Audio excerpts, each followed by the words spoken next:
All right, all right, all right. We're live. It's Saturday night.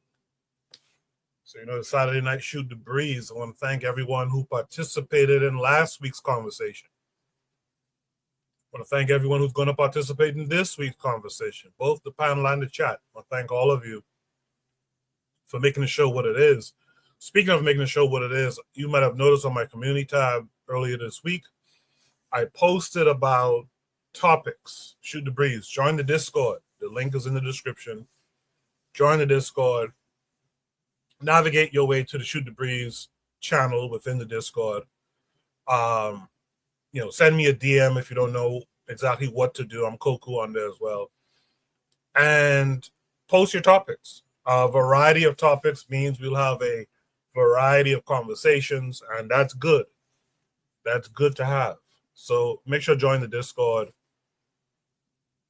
Say hello, post your topic. And when you post your topic, please keep the prompt to to a sentence. Keep the prompt to a sentence to the most, and attach a video from YouTube or Twitter. Those are preferred. Instagram is okay. I guess X is okay. I guess TikTok is okay as well. But, YouTube and Twitter will be preferred. All right. With that said, let me give you guys an idea of what's going on tonight. If you can hear my voice and you're out there listening, drop a 1 for me. Let me know that I'm being heard over the digital airwaves of YouTube. What we have in store tonight, a bit of a hodgepodge of topics. These were topics that I forgot to post over the last few weeks or months, and now I'm posting them. Boy, where do I begin? And this is why these prompts have to be a sentence or two maximum. We're going to be talking about the European or Semitic languages and how those languages warps the African language. I had to summarize that just now. We'll talk about internal colonialism and internal neocolonialism.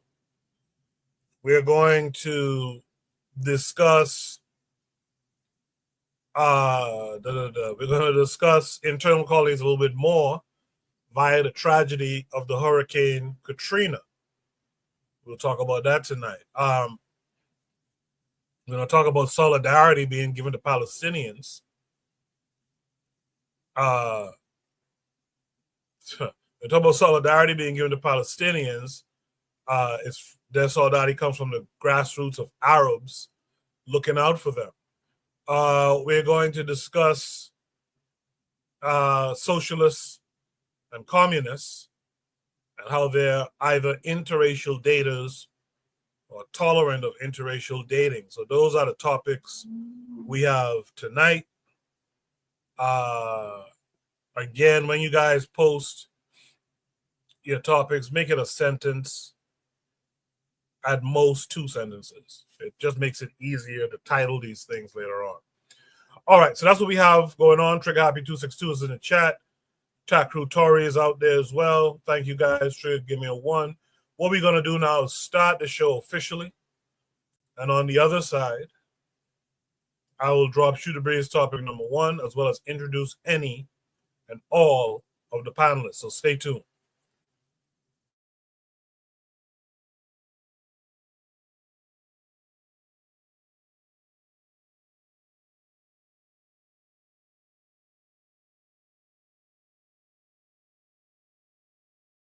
You are listening to the Bitter Medicine Podcast on KWAZ Radio.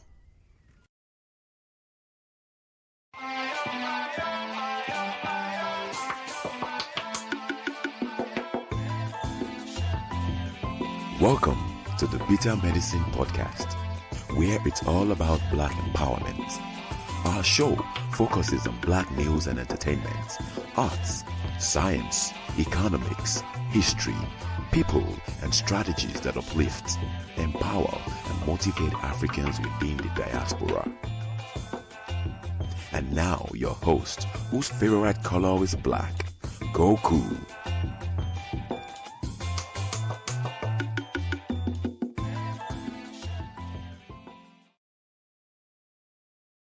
Welcome back to the Bitter Medicine Podcast. I am your host, Koku. Just want to remind you guys before we get the show rolling that this show is part of a podcast network called KWAZ Radio. There are other shows on the network you are invited to tune into. This is D Webb with the Harsh Reality Podcast, asking you to tune in where we tackle the news of the day that affects our community, only on KWAZ Radio. Peace, family. This is Oni, inviting you to listen to the pro-black perspective, where black problems are addressed with black solutions. Greetings, fam. Tune in to The Learning Curve with me, the revolutionary matron on KWAZ Radio. You are listening to the Bitter Medicine Podcast on KWAZ Radio. Yes, indeed. Make sure you're also tuned into Brother Bakari's podcast, the Forecast Radio, Considerate Cheek, Raman the Bush, as well as Kofi, the Black Critic. We got to update that show roster in a second. You might have noticed Harsh Reality Podcast was back last week, so make sure to check out their most recent episode. Give them some encouragement, give them some likes and shares. Same thing here. Make sure to like the episode, share it on your social media, and follow me on social media. Follow me on X, so you can retweet when I post these announcements for Shoot the Breeze. With that said, let me welcome in my first two panelists to join me tonight. First would be Takru Tori. Takru, how are you this week? I'm doing reasonably. Reasonable. That's the way I would describe it. Reasonably reasonable. Okay. That's not necessarily bad, but okay. I appreciate you being here. Hopefully we could bring up your spirits tonight. Let's welcome in Black Steel this week. Black Steel, how are you? I'm doing great. How about yourself? I'm hanging in there, bro. All right. Looking forward to having a discussion tonight. Yes, I think some of these topics are directed at you, to be honest. I know. I'm ready for all the smoke. All right. Thanks for being here, Black Steel. And last but not least, Buana, how are you this week? I'm great. I hope all your brothers are doing well. Black Steel, I didn't create any of the problems, so the smoke ain't coming from me, brother. I know. Yeah. And one last thing, I was supposed to get my fiber optic today, so I could speed up this thing, so I wouldn't be cutting in and out. But unfortunately, these guys didn't show up, so I'm gonna work with what I have to work with tonight, Koku, just to let you know. But respect to all the brothers on the panel. Well, sounds pretty good so far. One, let's hope it stays that way. Yeah, sounds good right now. So peace to you. Respect to that. In the chat, we got Brother Bakari saying peace on Black African power to all of us on the panel. I appreciate that, Brother Bakari. We got Kofi the Black Critic out there saying, "Sup, fam, be up soon." So I look forward to that. Takru said Kofi cooks. So yeah, we should have a good show tonight.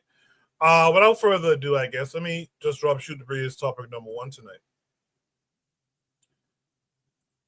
Shoot the Breeze topic number one says, this is one of these long ones. It says, while there may be a practicality in using present Indo-European or Semitic languages to communicate with other Black people, the presence of these languages warps African languages.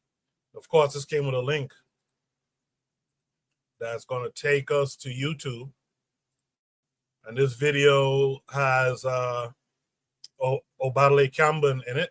We will watch it, and then we'll discuss. English language impacted Africans in the West and on the continent's concept of spirituality. Very good.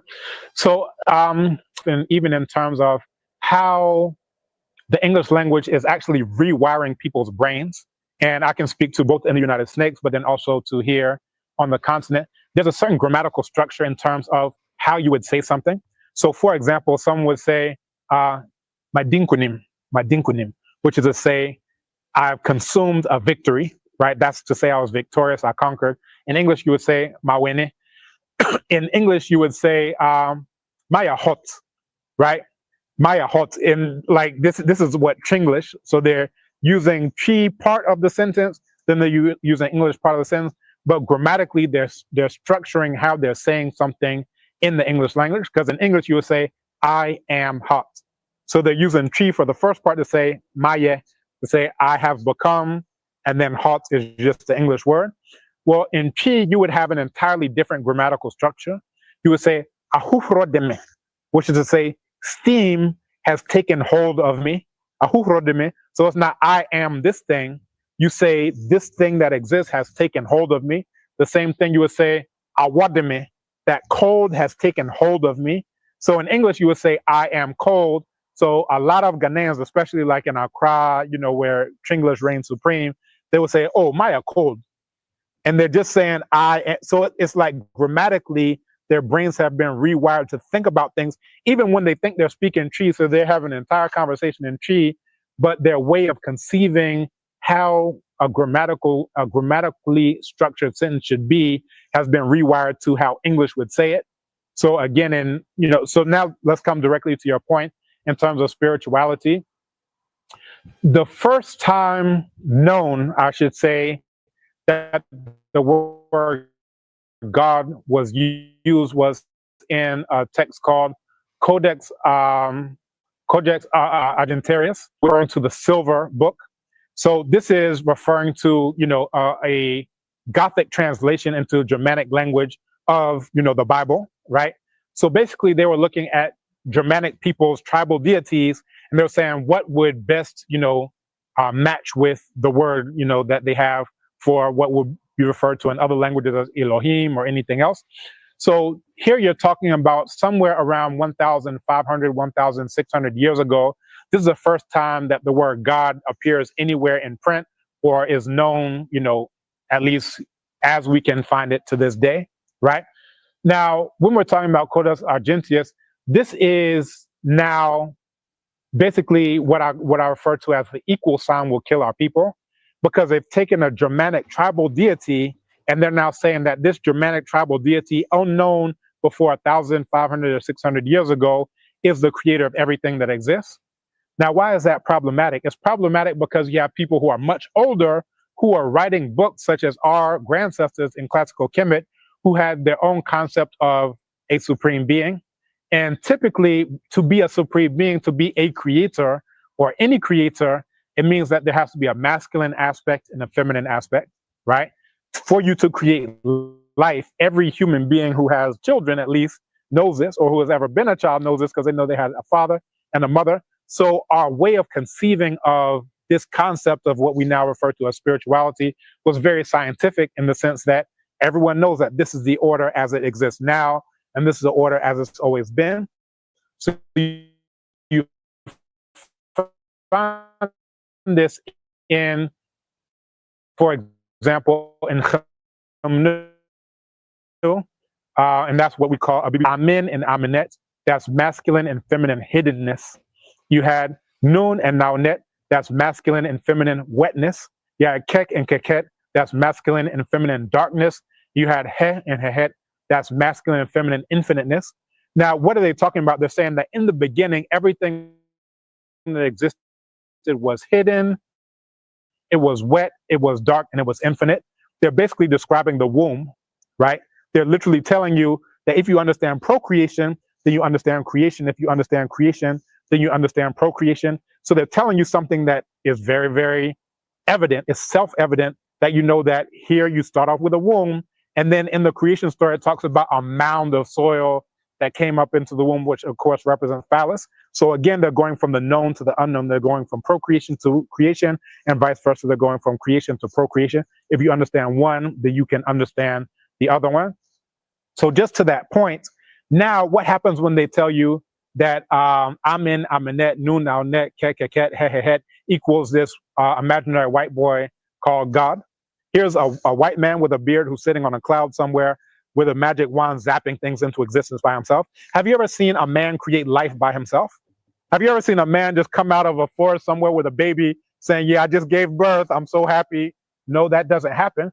This means that their story is a lie, right? You know, even in terms of myth and so forth and so on, they basically extracted the woman out of all of the things that they talk about.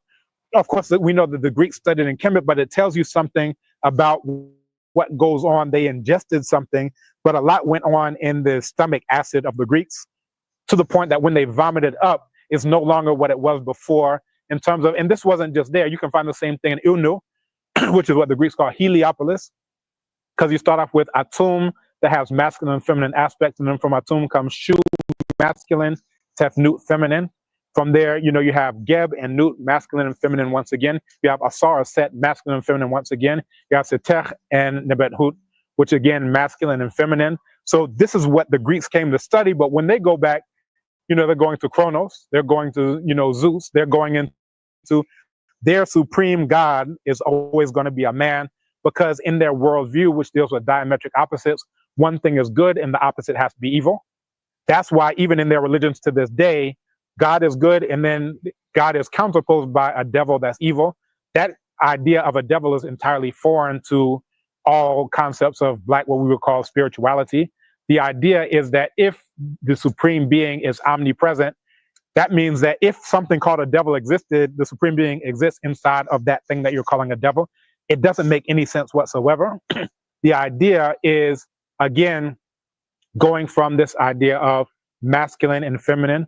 But when the Greeks got hold of it, when the Germans got hold of it, the French got hold of it, they found a way to extract the female out of it. And, you know, even when they say God, you know, here you have the Father, the Son, and the Holy Spirit, where's the woman in that? Now, when they first got it, Aset was there. You had Aset and Heru. But they said, how can we find a way to get the woman out of the thing so it's more as evil? If you look at Christian sanity, the fall of man, original sin, you know, all of that fundamental alienation is due to Eve, right? The woman, you know, Delilah, all of these things are based on that idea of, you know, what's good is male, what's evil is female, what's good is white, what's bad is Black, what's, you know, good is mind, what's bad is the body. So, you know, you find different variations on this all throughout Eurasian thought and the Eurasian worldview. And once we're speaking their languages, once we are dealing with their conceptualization of reality, which is a falsification of reality and manipulation of imagery, that's where we get conceptually incarcerated, what my father would call conceptual lockdown, right? It's like you've gone into 24/7 lockdown. You can't see the sun. You can't exercise. You're literally just stuck in this concept of when someone says God, he. So, you know, it really stifles our worldview. It stifles our view of reality. And it really puts us in the hands of our enemies in terms of once they can get you to conceive that one thing is good and the opposite is evil, now every single thing else that you think about is through that type of lens where you're trying to see, okay, well, white is good, Black is evil. So what does that make me as a Black person? All right, you know, I want to have Mary have a little lamb whose sheep was white as snow, or I want to have a white Jesus, or I want to have, now that's not a universal concept, because when you go to the Songhai language, anytime they want to use an adjective for something good, they use the term bibi, which translates to Black. Excuse me. And that term bibi, you find it still in the Akan language to this day, and it means the exact same thing. Where you say obibini, abibi mine, abibi drew, and you say bidie, that all of that comes from that same root of Black. But in the Akan language, no longer is used as an adjective to mean everything good. Now, because we're on the coast and we've been exposed to the Eurasian worldview, we'll see something Black as something bad, you know, just like, you know, white people do. We'll say okra brifo, someone who has a Black kra, and the kra is an aspect of the self that also would translate to spirit, perhaps, that comes from the supreme being. But to say you have a Black kra is supposed to be a bad thing. Meanwhile, in the Songhai language, it has the exact same word, bibi. When they want to say that something is powerful, they use the adjective bibi to describe it. They'll say wane bibi. If they want to say that the water is pure, they'll say hari bibi, which is to say Black water. They'll say I know hari bibi, give me Black water. If they want to, you know, talk about anything like the soil is fertile, even if the color isn't Black, they'll say this is sadiza bibi. That's to say this is Black soil. That's the way that they say that is good, is fertile. And you can find it, just across the board. You find a similar concept in classical Kemet, where even the name itself translates to land of black people. And the idea of chem itself, that's also the root of the word chemistry, is that which is complete, that which is perfect. And everyone aspired to become Asar in the afterlife, where they were, and he was known as the Black One, the Great Black One, you understand? Or Kemet, which was the byname of Aset. And she also had the idea of completion, perfection. The idea is that once you pass on, if you're able to say the 42 declarations, then you yourself would also be called Asar, and then you yourself would be regarded as the Great Black One. You understand? So again, that's not a universal thing. Lots of people think it is, and they only think it's because all the war. That's the conceptual lockdown that we're talking about.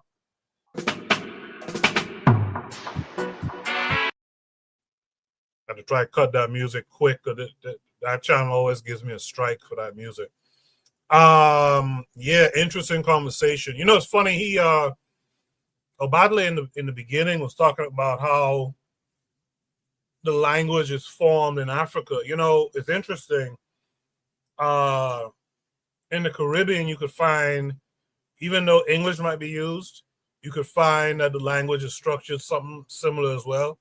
And I remember Azuli was teaching me something in Creole. He was telling me how, like in English, we'll say, so and such was possessed by a spirit, but it's like in Creole they would say like the spirit mounted him, like it's just a different way of coming at the same thing. But it's interesting that you see that portrayed in the African language, which is why you could kind of say that Haitian Creole is indeed an African language. With that said, I noticed in the chat, by the way, shout out to Anthony McPhail, who shouted all of us out in the chat. He said he'll be here in a few. But I noticed that Takru Torre said this Hotep is ignorant of European culture. So I'm going to start there. Takru, what do you mean by Hotep is ignorant of European culture? I see people don't like the word Hotep, but listen, Hotep is a concept, right? So when I say Hotep, I'm instantly talking about someone who, they talk a lot, right? I don't want to say yapping, but they have their ideas, they're philosophizing, mixing it with spirituality. When I say Hotep, everyone knows that's who I'm talking about, right? When I say he's ignorant of European culture, he's assuming that the Greeks were masculine centered at a time, but the rest of the Europeans were not. They often had harvest goddesses. You can see this in Ukraine. Even the older pagans used to have these ritual sacrifices, right? The Europeans, where they would sacrifice their young to these goddesses for a good harvest, fertility, which was associated with the feminine, usually. So he's assuming that the Abrahamic tradition that we have today is indigenous to Europe, and it's not. That's the weird thing. So that's why I'm saying he's got this narrative that he's trying to push, but it's not accurate. In terms of language, it's just a tool. So the amount of time you have to invest in translating it into your own language is just a waste of energy at a certain point, right? Especially when you're still trying to catch up. That's my take on it. Can I push back a little bit on there? What he's saying, what Tucker was saying is absolutely correct. The Greeks. Let's welcome him. Hello? I'm sorry. Hello? No, I was saying let's welcome in Kofi this week. Kofi, how are you? Hi, how you doing? I'm sorry. Hey, how you doing? I'm fine. Thanks for having me up here. No, I was basically saying what Toku was saying. He is right. During the Greek period, even in the Roman period, they did have gods and goddesses, so they did have a feminine aspect. basically at this particular point in time in history, they all worship Aminism, and they just Semitic apart. They just pretty much applied that to the human aspect of gods and goddesses and things of that nature. I think when he came to that, he was speaking more towards the Greco-Roman period, making what modern Christianity is, with certain creeds, the creeds of Nicaea, the creed of Jamia, where they were constructing modern Christianity, where they were getting Catholicism. I think that's where he was coming from. I do find the word Hotep being used in a derogatory term to be a little bit offensive, because the word Hotep is a temporal Kemetic language. All it means is peace. That's all that it means. So to use a ancient Kemetic language, a temporal language that they used in the temple, as something negative, that's a little pet peeve of mine that I have. Like when they're using the word woke now, when it's supposed to mean something positive. All forms of affirmation of words that we use, since we're talking about language and linguistics, is always being turned on us, and we talk against the same thing that's supposed to empower us. So, I just want to respond to that. No, I don't want to dive into anything else, because I know, yeah. All right, I'll come back to you later, Kobe folks. Thanks for that. With that said, Black Steel, what say you? Well, this is a interesting topic, but I think really just looking at it from the outside looking in, this is really something that is just a byproduct of colonization.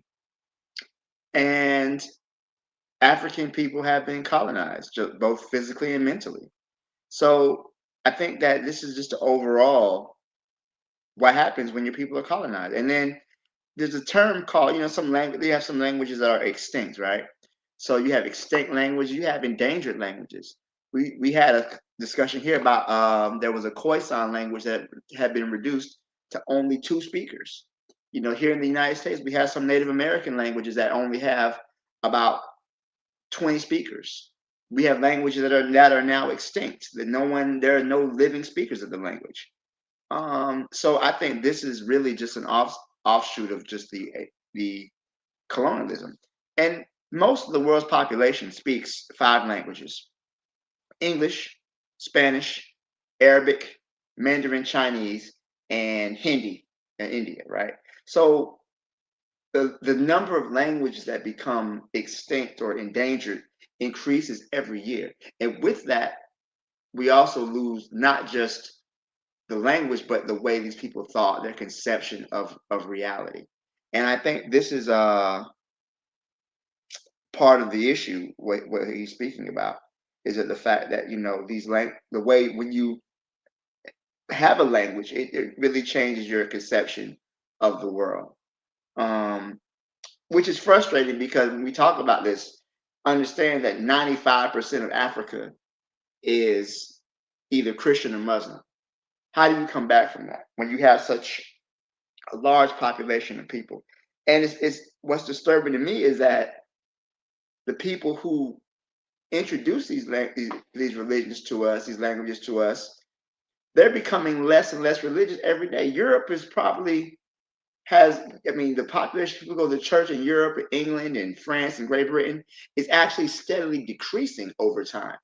More and more people are becoming less religious in Europe. Not so much America, but in Europe, at least, the population of people who are becoming less religious is increasing. And Africans are still holding on to that. And they're also holding on to religion as well. Africans are probably tend to be more religious than the average African American, I would say. It's really one of the largest statues of Jesus is in Nigeria, I believe. It's really something to see. But yeah, the languages and everything else is just a byproduct of colonization, and I think that that's something that we're going to have to deal with sooner rather than later. And yeah, also the idea of I've heard the word Hotep being used in a derogatory way, and usually it's when somebody is African centered, right? So whenever someone has a focus on Africa, being proud to be African, they're considered to be Hotep. But then also too, everything gets lumped into being Hotep. I've heard these Aboriginal people being called Hotep. I've heard, people from the Hebrew Israelites are called Hotep. And none of these people have any connection with Africa. So it's like everybody just gets lumped into this Hotep term. And I'm speaking air quotes. But yeah, so I would say that overall, the idea that these languages are corrupting them, it just makes sense, right? But it's not just the language, it's the religion, it's the food, it's the entertainment, it's everything that comes with colonization. We haven't yet figured out how to free ourselves from this. I'll leave it there. Thanks. Yeah, Black Steel. I saw a headline last week or week before. I forget where it was in Europe, but I want to say it's the Catholic Church or something with it. They're like closing down churches and stuff because people aren't really attending. It's a very interesting thing with modernity. More and more people are going to come off of that religious thing because there's nothing to get from it in sight, and I think it's a good time for African people to start pushing their spiritualities, their languages, because that's what's going to connect us back to who we originally were, Thanks for that, Black Steel. With that said, let's welcome in Jose Bronze this week. Jose, how are you? Hello. I am awake in the middle of the night. I'm okay. I'm watching my crypto grow. I'm cool. How are you? Good. I'm doing the same. Watching crypto increase. So thanks for being here, by the way, during the middle of the night. But what are your thoughts on this topic? Yeah, the subject. This is a subject that plays a lot in my life. Let me put it that way. The brother speaks of conceptualized language, conceptualized, but the problem I see is his references are also conceptualized. You can hear who has studied at an academical level with the Greek and Roman references. So he sees an issue in the language. But language has a lot of layers. For example, the academic language in the West is the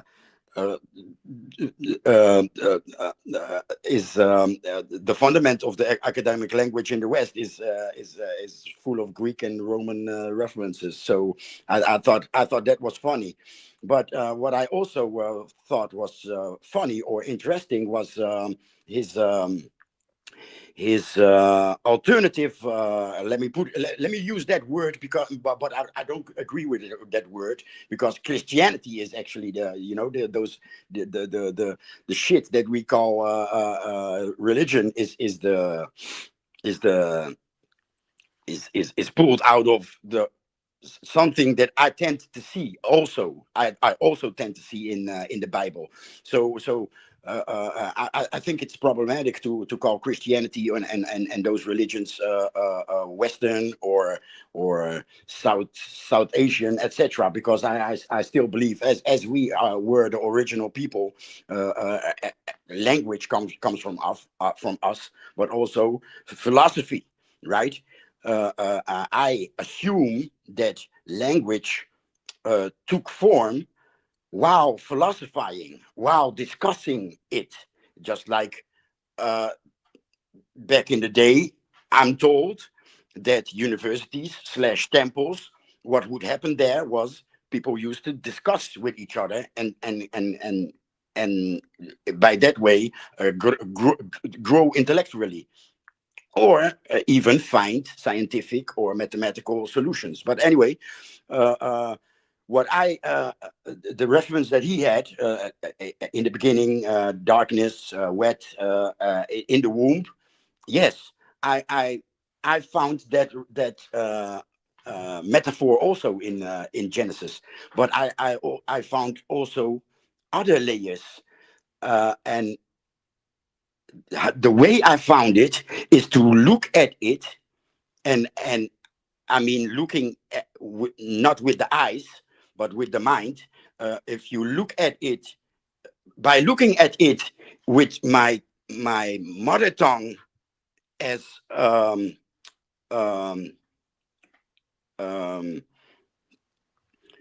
with my mother tongue as what's the word fundament. Okay, with my mother tongue as fundament, if I look at Genesis, I see a lot of layers, because a lot of things are being explained in the same story. For example, the sexes. A lot of quote unquote hoteps. I'm going to refer to that also. It does come across as insult. I must confess, but I also agree with Takuru Tori that it is a concept. A certain group of people that has a certain direction in their thinking. So in which the people that fall under the numer hotep, there's this issue with a masculine man cannot give birth.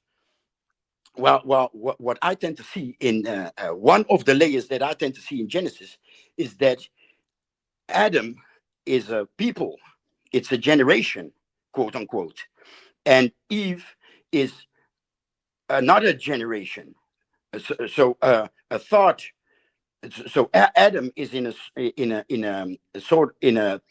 one thought frame, and Eve is in the next one. Because if you look at it, Adam learned everything, right? So if one way you can look at it is God presented everything to Adam. He studied everything and he gave it a name. And after that process is when Eve comes to play, right? So this process, I see it as right now, God is presenting me a living room with a laptop on a table. There's some keyboards there, a guitar. God is presenting that to me, meaning my consciousness is presenting to me what I see, what I feel, what I hear, right? So the Adam phase of humanity was learning up until we learned everything as it's written, right? God presented everything, Adam studied everything, and he gave everything a name. So if and that explains to me that it were humans that built all these monoliths, because we were at a conscious level that we are not today.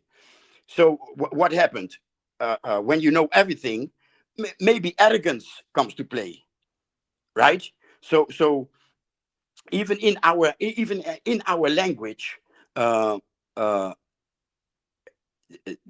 if even in our languages, and I'm referring to African American, or yeah. Let me. I'm divest.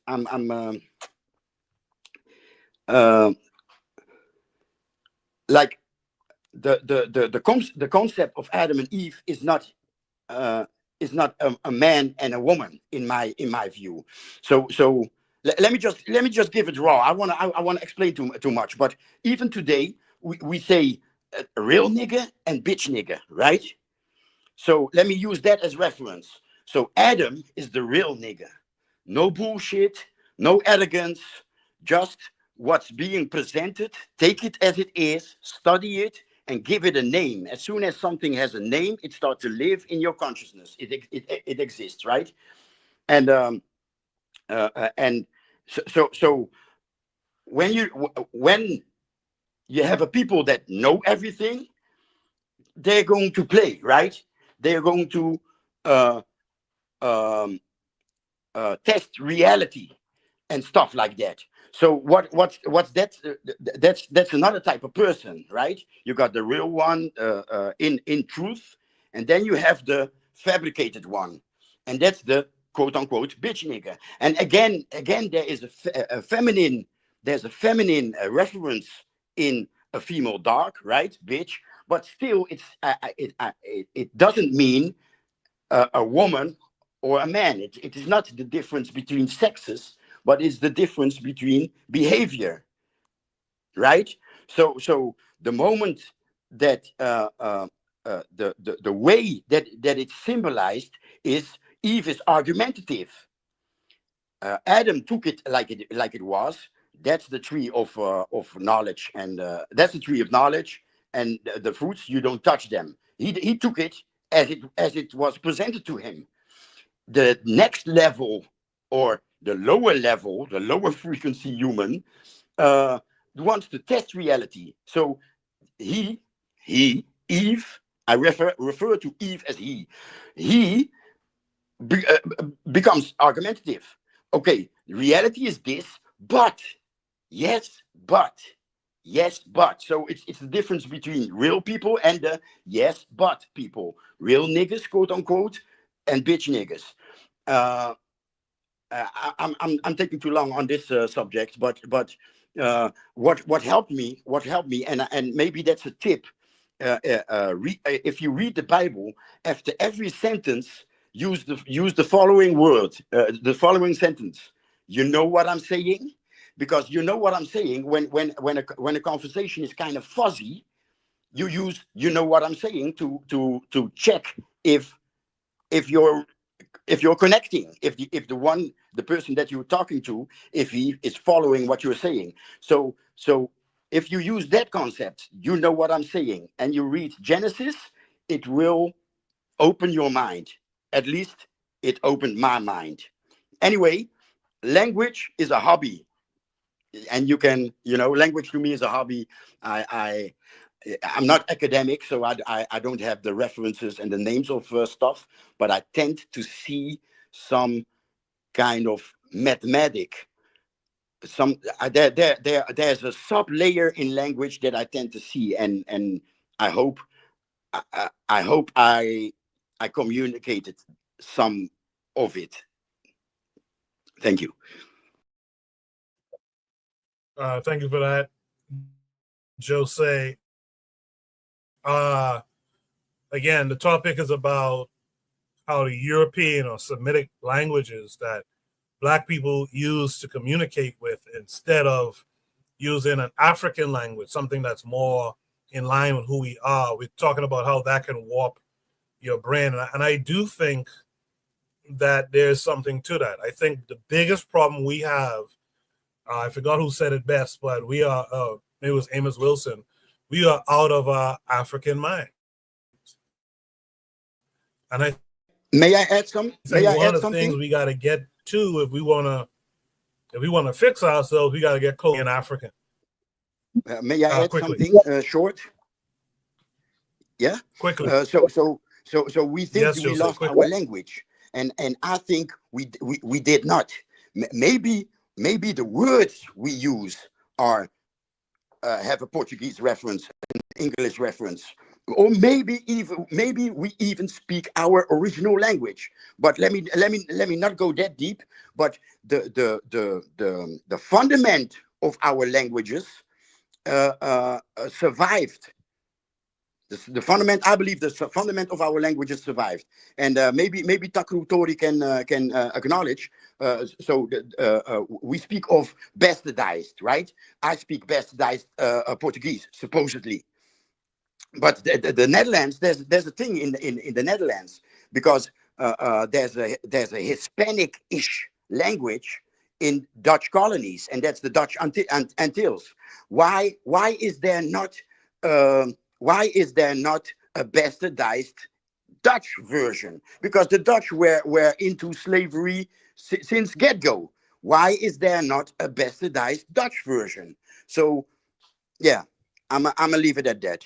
Did we lose our language? I don't think so. The base, the fundament of language, even came back in African American, how you call it, Ebonics. So yeah, Ebonics is proof that we did not lose the fundament of our language.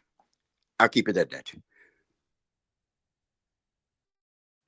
All right, I feel you on that. We didn't lose the fundamentals of our language. Okay. Thanks for that, Jose. With that said, let's hear from Buana. Buana, you've heard everything everyone else had to say. Yes, sir. What say you to it? Can you hear me? Yes, sir. Oh, yes, sir. Wonderful, Mike, because I'm on my laptop right now. There are several things going on, and I want to answer several people. For Jose, understand, panelists and those in the chat, English language is not Jose's first language. It's, you know, so when he is speaking, sometimes it may seem that he is not necessarily being concise. But the reason for that is English is not his first language. And the fact that he is able to converse with us is genius. It's genius, man. It's really genius. Because English, well, languages is also my hobby as well. But he is able to do it at a degree where he's being able to be understood. But one of the things that he said just now, interestingly, is that Dutch is not, there's not a colloquial way of speaking Dutch. Now that's an interesting statement, because when I think about Suriname, I think Suriname is one of the Dutch colonies.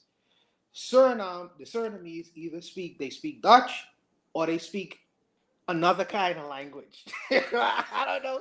So maybe it's an African language. I don't know. Maybe Jose could better tell me, but I don't know. They speak Dutch. They speak Dutch, so what is the colloquial? Because I know they speak a Surinamese language as well. So yes, it's Surinamese. It's called Suriname. It's called Suriname Tongo. Suriname Tongo. Is that a mixture? Is that a mixture of Dutch and English? Is that a mixture of Dutch and their formal African language? No.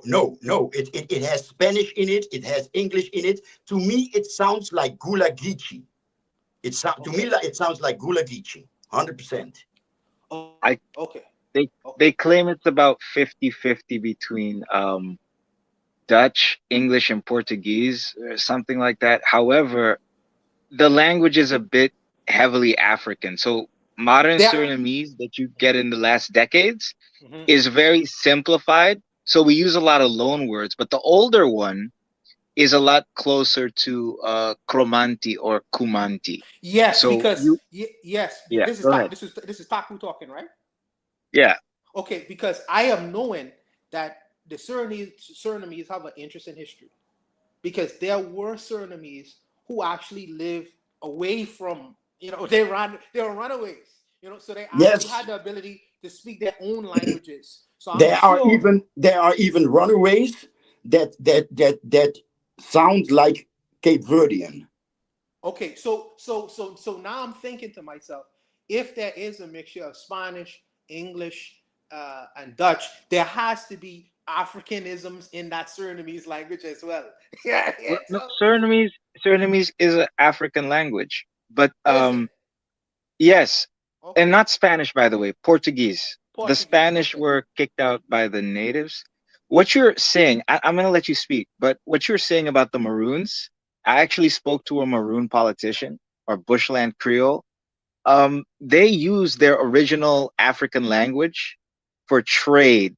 That's what they used it for, but they didn't use it anymore. They actually were affected by, this comes from a book, Christianity in Suriname, written by Yabini. Okay. Basically, every different plantation had different groups, right? Yes, sir. And even the Maroons, the way they speak was influenced by who owned them. So when they left, even though they spoke the African language, they continued to speak, you could say, the Creole, which is what they speak today. Most of them, Saramakans, Okans, Matawai, and all those languages, they spoke that over the original language that they already knew. So that's a weird phenomenon, since you're talking about that. But formally, the runaways, when you say they engaged in trade, the African language that they used was the Karamanti language. Is that what you're saying? Formally. Yes, it was something they all spoke, like a lingua franca to them. Got it. You could Got say. it. Okay, that's interesting. That's very interesting. Okay, so another thing too is as far as what Dr. Cameron was saying, the African linguists, what they need to do as far as putting the African, because I don't doubt the fact that African languages warp European language. I don't doubt that. I don't doubt that at all. It's been around longer. But what I say is the difference between the European languages and African languages is the European languages has been codified. Not only has it been codified, but it's been put into things that is useful in everyday life, like the sciences, like the technology. I think that Dr. Cameron talked about this before. If you want your languages to live in today's society, you have to have a practical application of it, which means that you have to be able to translate these languages. If I wanted to learn medicine, I no longer would have to go to an English school or a Spanish school or a Europeanized school to learn medicine. You know, I'm trying to learn another language. I could learn medicine. I could learn medicine through Tweet, or I could learn medicine through other African languages. That has not been done as yet. So the linguist has a job to do. They have a job to do all over Africa.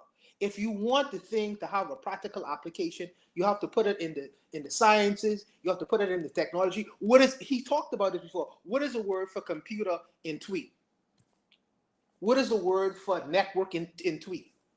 You need to be able to translate these things and break these things down so the people who can't speak English or Spanish or any of these other languages, I could still learn about computers in my own language, understand how it works, and even innovate off of it. So you have to codify these things. This is what I feel that work is.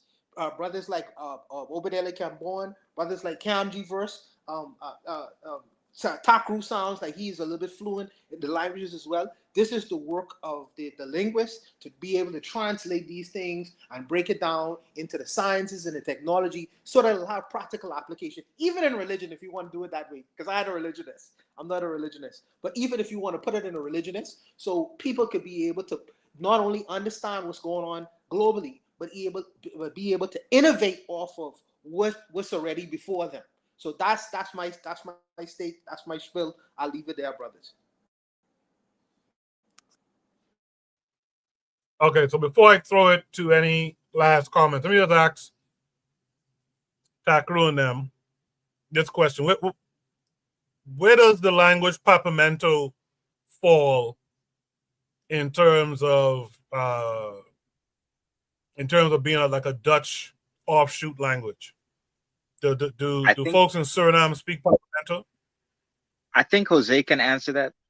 They don't. No, I think Jose knows more about that.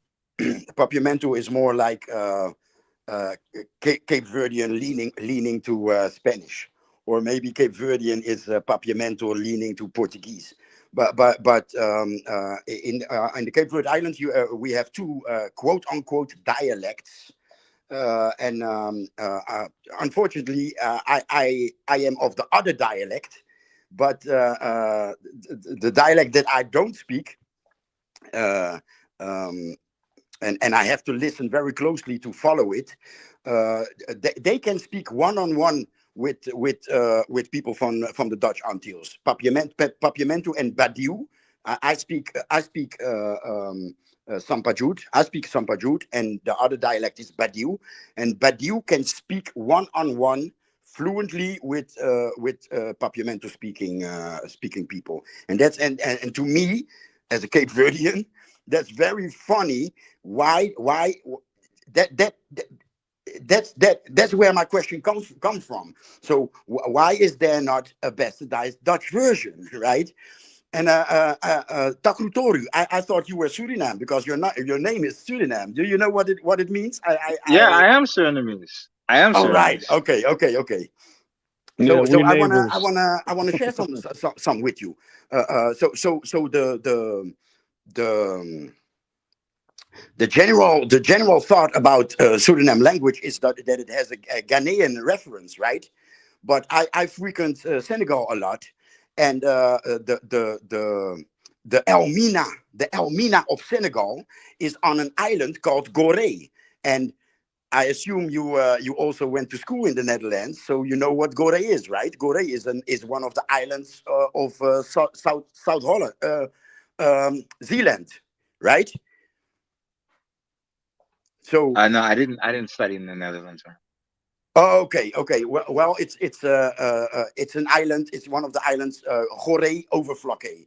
It used to be whatever a dukedom or two islands. One of those islands is Gorée, right? So this slave castle or a fort or whatever you want to call it was Dutch.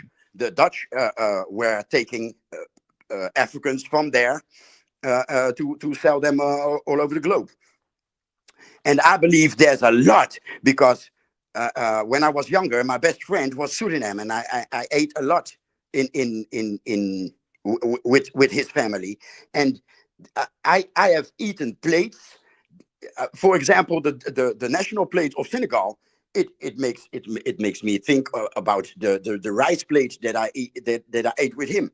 But there's an interesting thing about Suriname and Senegal.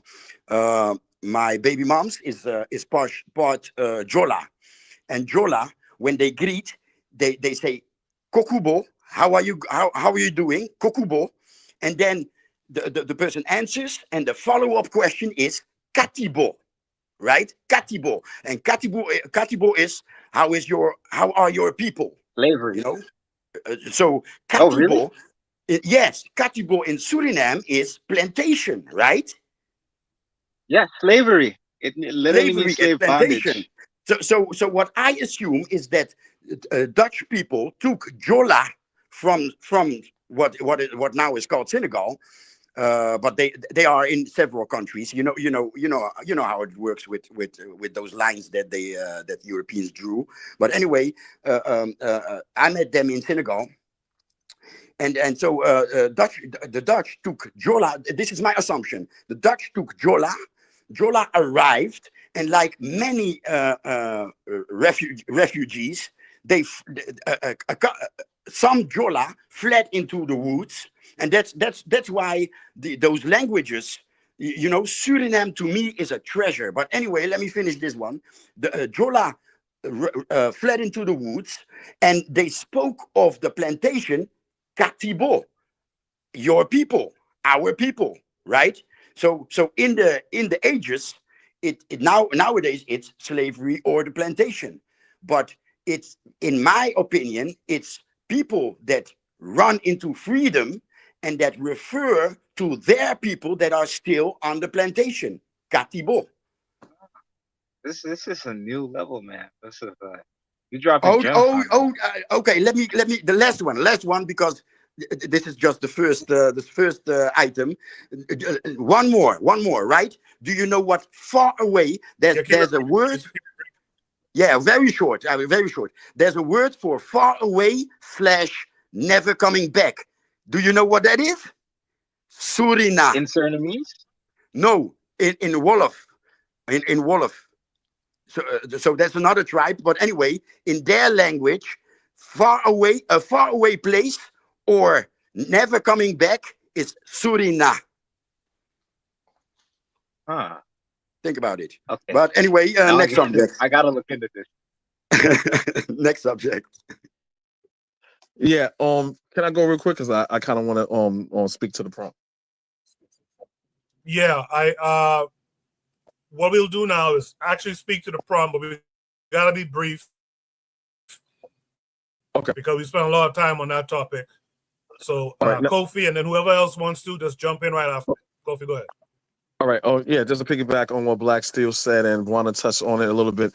To attack how our languages has been attacked is really had to do something with colonialism, but it also had to do with multiculturalism, because you have some Swahili has a lot of Arabic letters and names and phrases in it only because of the religion.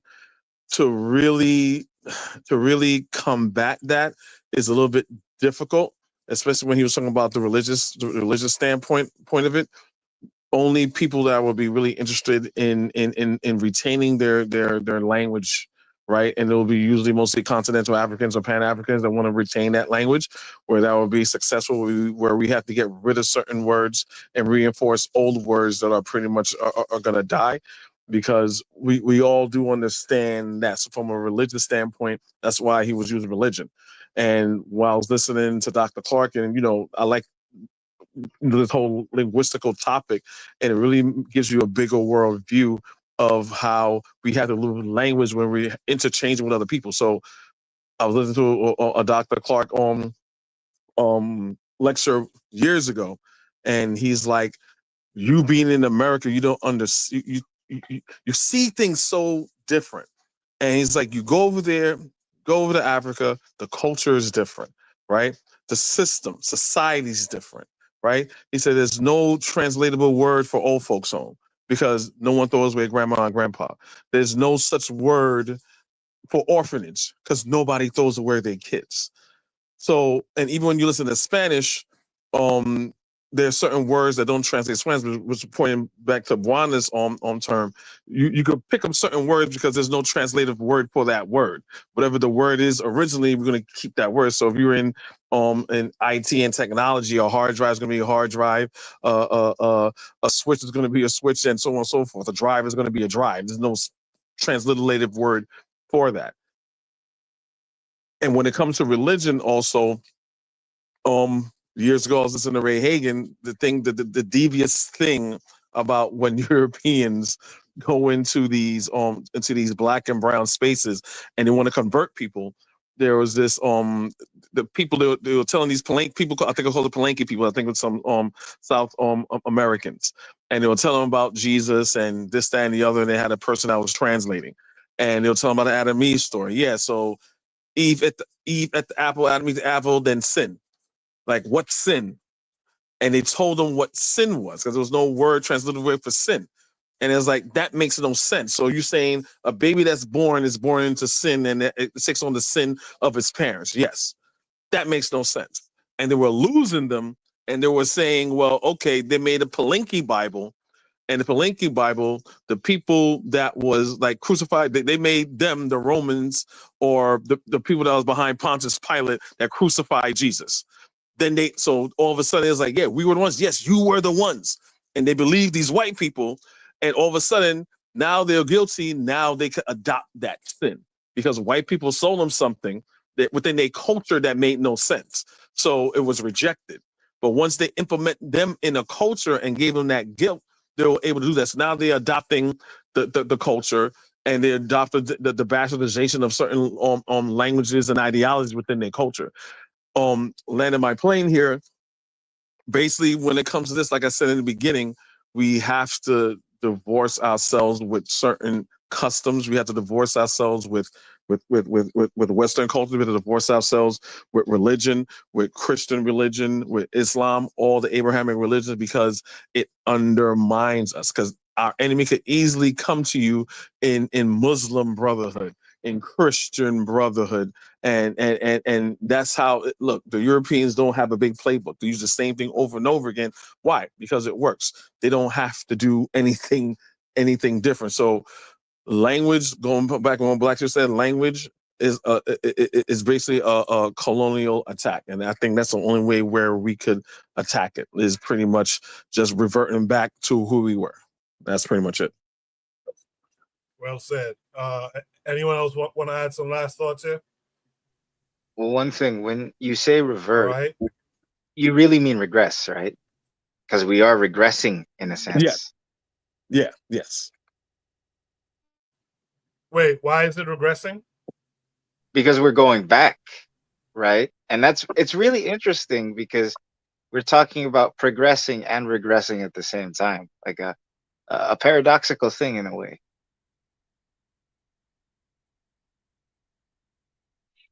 I mean, it's a de-evolution of our language is what is happening. Is kind of getting bastardized.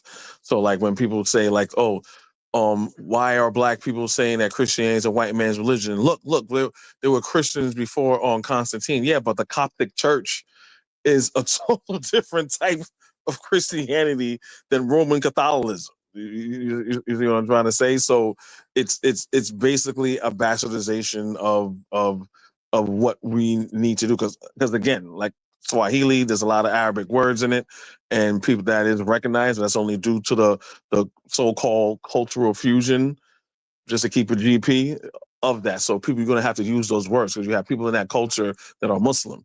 So they're going to be talking Muslim and they'll be talking Swahili. So, the two, they're intersectional, so they're going to cross. I'll get the last word of trigger on this one. He said European culture is the true regression compared to African cultures. Their presence is a regression of our cultures. Our re-Africanization is a progression. So I like that trigger. Let's go to Should Breeze topic number 2. Should Breeze topic number 2 says internal colonialism and internal neo-colonialism.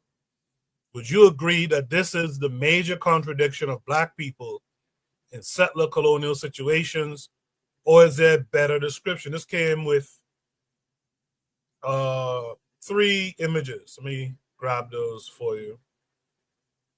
Let me share my screen. So this came with these 3 images.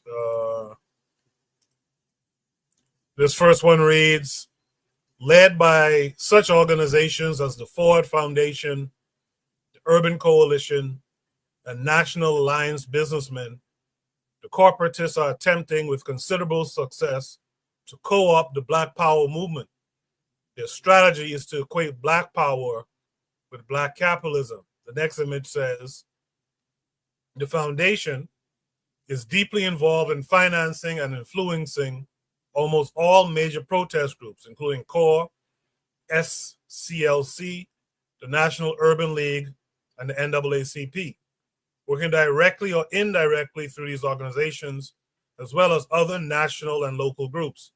The foundation hopes to channel and control the Black liberation movement and forestall future urban revolts. One last image. The foundation catalogs its multitude programs and grants under such headings as public affairs, education, science and engineering, humanities and the arts, international training and research, economic development and administration, population, international affairs, and overseas development. So again, these are 3 images that came with this topic that says internal colonialism and internal neocolonialism. Would you agree that this is the major contradiction of Black people in settler colonial situations, or is there a better description? Let me start with Kofi on that one. Kofi, what say you? Yeah, I'm trying to wrap my mind around it as far as like I understand it, but it's pretty much from what I'm seeing, okay, from a capitalist standpoint, right? There's nothing wrong with capitalism. So saying old school capitalism and neo capitalism, it's still capitalism. To undermine, so anybody could be rich. Who we have? Oprah's rich, Tyler Perry's rich, or whatever. These are people who are economically sound. Now, what are they really doing with their money to make things better for Black people as a whole? Because we know white people make white people rich. You know what I'm saying? White people have concerns. They have think tanks in order to make their people better on top. They come together when it comes time to come together when it is us against the world. So I don't see anything wrong with it. But if by you getting rich, you have to undermine things like CORE and all those other Urban League, NAACP, and things like that benefits your people, then it really doesn't matter, how wealthy you are. And it doesn't matter if you're wealthy, you're saying, well, you for your people, while at the same time undermining, things that help your people. Basically, you're just a puppet. And anyone that comes to that's high regard and high esteem, and you kind of see, Westerners kind of pushing this person out, and there's not a lot of backlash, that's usually not a good thing. Say if they're happy about this person's prominence coming up economically and especially politically at the same time, that's to me that's red flag. So I'm not sure if I answered the prompt correctly because as you're saying, I'm really trying to wrap my mind around it, like where you're trying to go with this.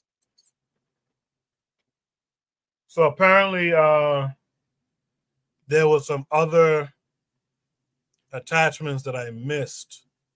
So just give me one quick second here.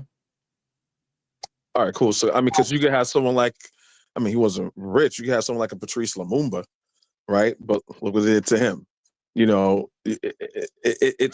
comes when it comes to, from what I've seen, every time you have a wealthy African person that's in a position of leadership that could change the course of African people, if they're usually pushed by the West, right? And the ones that are horrible and they're dictators like President Obiang and Idi Amin and all these other people, like, oh, they're this or that. But then, same thing with Castro. Castro is horrible. Okay, there's no nation that's innocent. When you look at the things that they're doing with their people, it's like I was telling my son about this. We had a conversation. Yeah, go ahead.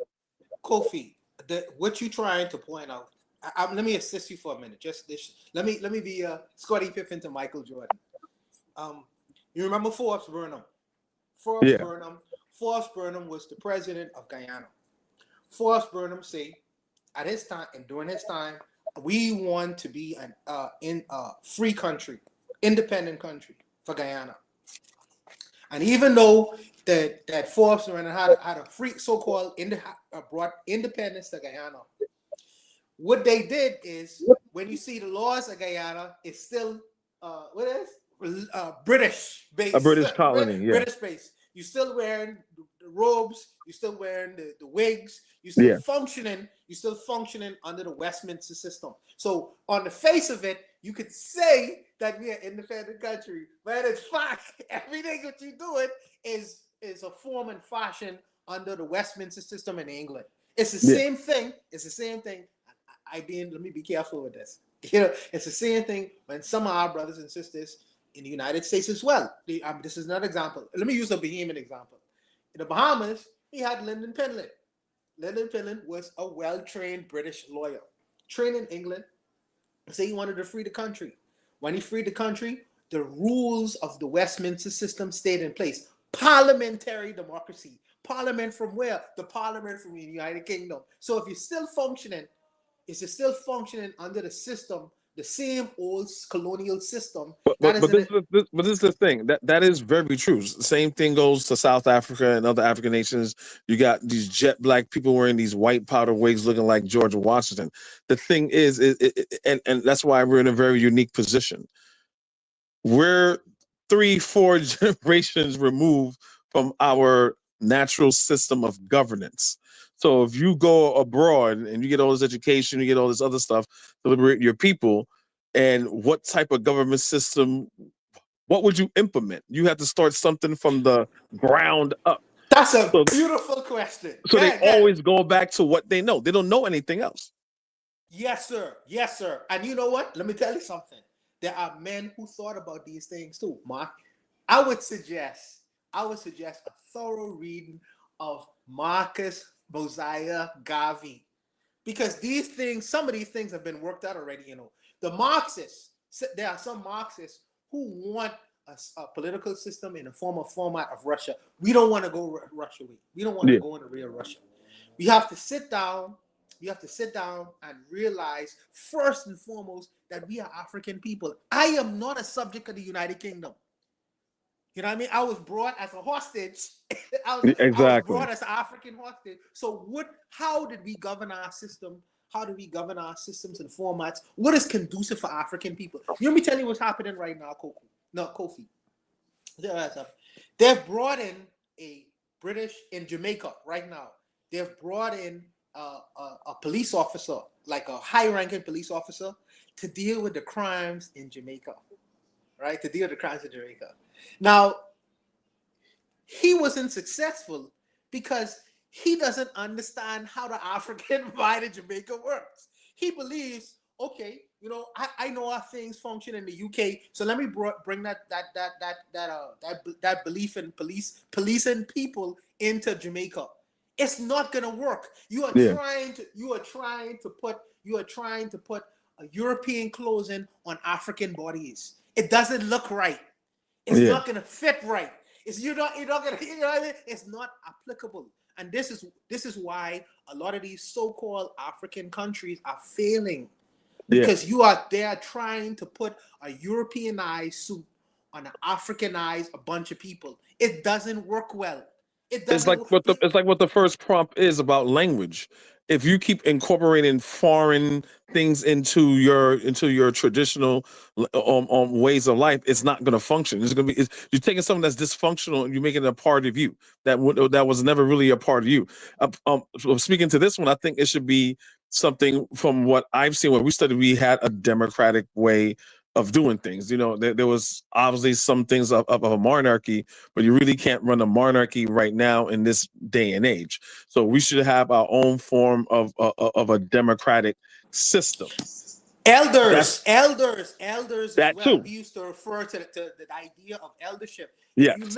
If you live on the planet longer, obviously you would have gathered more. Absolutely. So I mean, this wisdom makes sense. This is why we used to give deference to elders. Now we throw away our elders and we disrespect them online and talk about them crazy. I try to go back to the old school where I try to refrain, even when the elders are talking crazy now, they out of their minds, because many of them are out of their minds. I try to give them respect. That respect. Because this has been our culture. This has been our culture from born days. I don't have the culture where because you old, you are no longer useful. That is a plantation culture. Only on the plantation. That's horrible. Only on the plantation, the older people were discarded. Why? Because they couldn't be in the field for 8 hours a day. They are no longer useful. This is a slave culture that we have adopted. So I go back to the old-fashioned days where the eldership is important to us, and we should develop a culture along those lines. But I'll leave it there. Cool. Sorry for interrupting you, brother. No. That was very good. I feel that was a good build. I mean, there was a saying I see on time: once an old person dies, it's like burning a book. And in our African societies, even though when we have like a monarchy system, the elders were always revered because we revered wisdom. And me growing up, I love being around people that's older than me because no one my age can really teach me anything. You're going through the same thing I'm going through. What can I really learn from you? You know what I'm saying? So yes, I think that, and again, it goes back to us going back to our traditional ways. Once we know who we are and what we are, then we know how to act in every aspect of life. When it comes to business, when it comes to just how we treat each other, to how we treat the world. Now we know who we are, what we have to be, because no one could come and say, okay, you are part of our system now, and then they can manipulate you in our system. Once we have a system that we have that's conducive to us, then we can operate on that plane. But yeah, I think what we have to do, we have to, again, going back to who we are and what we are, at the same time not losing ourselves by playing the game. So culturally, we know that we're African people and who we are. Once you know who you are, right? You have a lot of people that come from different countries, right? And they do business. You got the Asians coming here doing business. You got the Mideastern or the East Indians, they come in to do business, and they're very deep in their culture. They don't do anything that will undermine who they are. They take what they could use and they leave and they don't use what they don't need. And that's what we have. We have a Eurocentric mindset. So we're just going to be like, well, it's all good because look at the white man. Look how the white man's doing it. No, we need to do things in a way that doesn't undermine us, who we are as a people in our culture, and still make money. So let me pass it on. Maybe someone else could probably drop a couple of gems on this. Well, actually, so what happened here was when I saw the prompt on Discord, I only saw a second prompt to the original prompt. So this gives me an opportunity to say, guys, I've been noticing this for a while. I just haven't said anything. When you post a prompt, you can post everything in the one prompt. Post the prompt, post the attachments. You don't have to put two different prompts. That kind of confuses me sometimes. So what I'll do is I'll play this Shoot the Breeze prompt the way it was intended. So here, the first part is this video.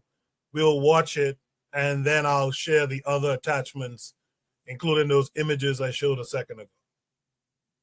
Development of traditional colonies, for instance, on the continent of Africa, they're developing after the colonial development of a black nation here in the United States. There are many of our people who are thinking more deeply and more broadly, looking at it as it actually is, and are beginning to see it more in the international context and the relation that it has with the African struggle, a human rights struggle, or the struggle for human rights. And as such, we can then take it into the United Nations. And bring about the freedom of these people by any means necessary. We charge colonialism. Our stance is that African Americans need to identify ourselves as being colonized in America. Can you explain what is the theory of internal colonization? Well, as I was trying to say very clearly, that there is not one singular approach to internal colonialism theory. There have been various approaches to it over the years, and mine is one particular form. So as I've come to understand it, it's just simply the more or less the concept that Black America constitutes a nation within a nation. Starting for me with I believe 1856's Martin Delaney's phrase, nation within a nation, where he basically said within all nations, there are nations contained within those nations that are oppressed and more or less have a colonial relationship with their mother or host country. And I do acknowledge and understand that there is a Marxist-Leninist tradition that has its form, which I do appreciate and think is of value, but more or less mine follows an African, for lack of a better phrase, African-centered track of that approach. So from there it was just the idea then that if Black people, and then by the way, Kwame Nkrumah, as we were talking before, he said that the practice of capitalism is itself the practice of domestic colonialism. Mm-hmm. And essentially what as I'm just simplifying it says that Black people geographically, even to this day in 2020, are often isolated in living spaces. Black people in this country are certainly still isolated socially in social and cultural spaces. And then even politically, when we're even talking about the run up to the next election, Black people are conceptually, to the extent that this is accurate or not, lumped as a voting bloc. And we can debate as to whether or not that's used appropriately, but the point still remains. Black people are still isolated as being distinct from the dominant or so-called majority population, and we can talk about that as well. Even if they numerically lose number, they increase a majority hold of the wealth-producing capabilities of this country and around the world. And then none of those aspects, the social, political, or cultural elements of that distinction, are controlled by Black people or African people. So even as there is a distinct separation, by the way, in terms of schooling, segregation today, the rates are as much now as they've ever been. And then even within schools, like even where I live now in Maryland, where they say Howard County, Maryland has the most progressive and advanced public school system. Within that, particularly at the AP or GT or whatever those levels are, that's where you see the segregation within the school. So it's even just like segregation within segregation. And even within the planned community I grew up in Maryland, you end up still with a Black and brown pocket surrounded by a white, more affluent community that has more control over all the resources and the policies, blah, blah, blah, blah. So I'm just, so if we follow from that, then and there was a beautiful article that I couldn't find in advance of this conversation fast enough that I was quoted years ago that made the point that if you by applying this theory to Black America, not only does it more accurately explain the material conditions that we end up seeing, but it allows conceptually Black people to be returned to the world stage appropriately in terms of a global conversation of what's happening. That is also more appropriate. It allows us to expand our theories and connections and maybe platforms or plans to develop to address it.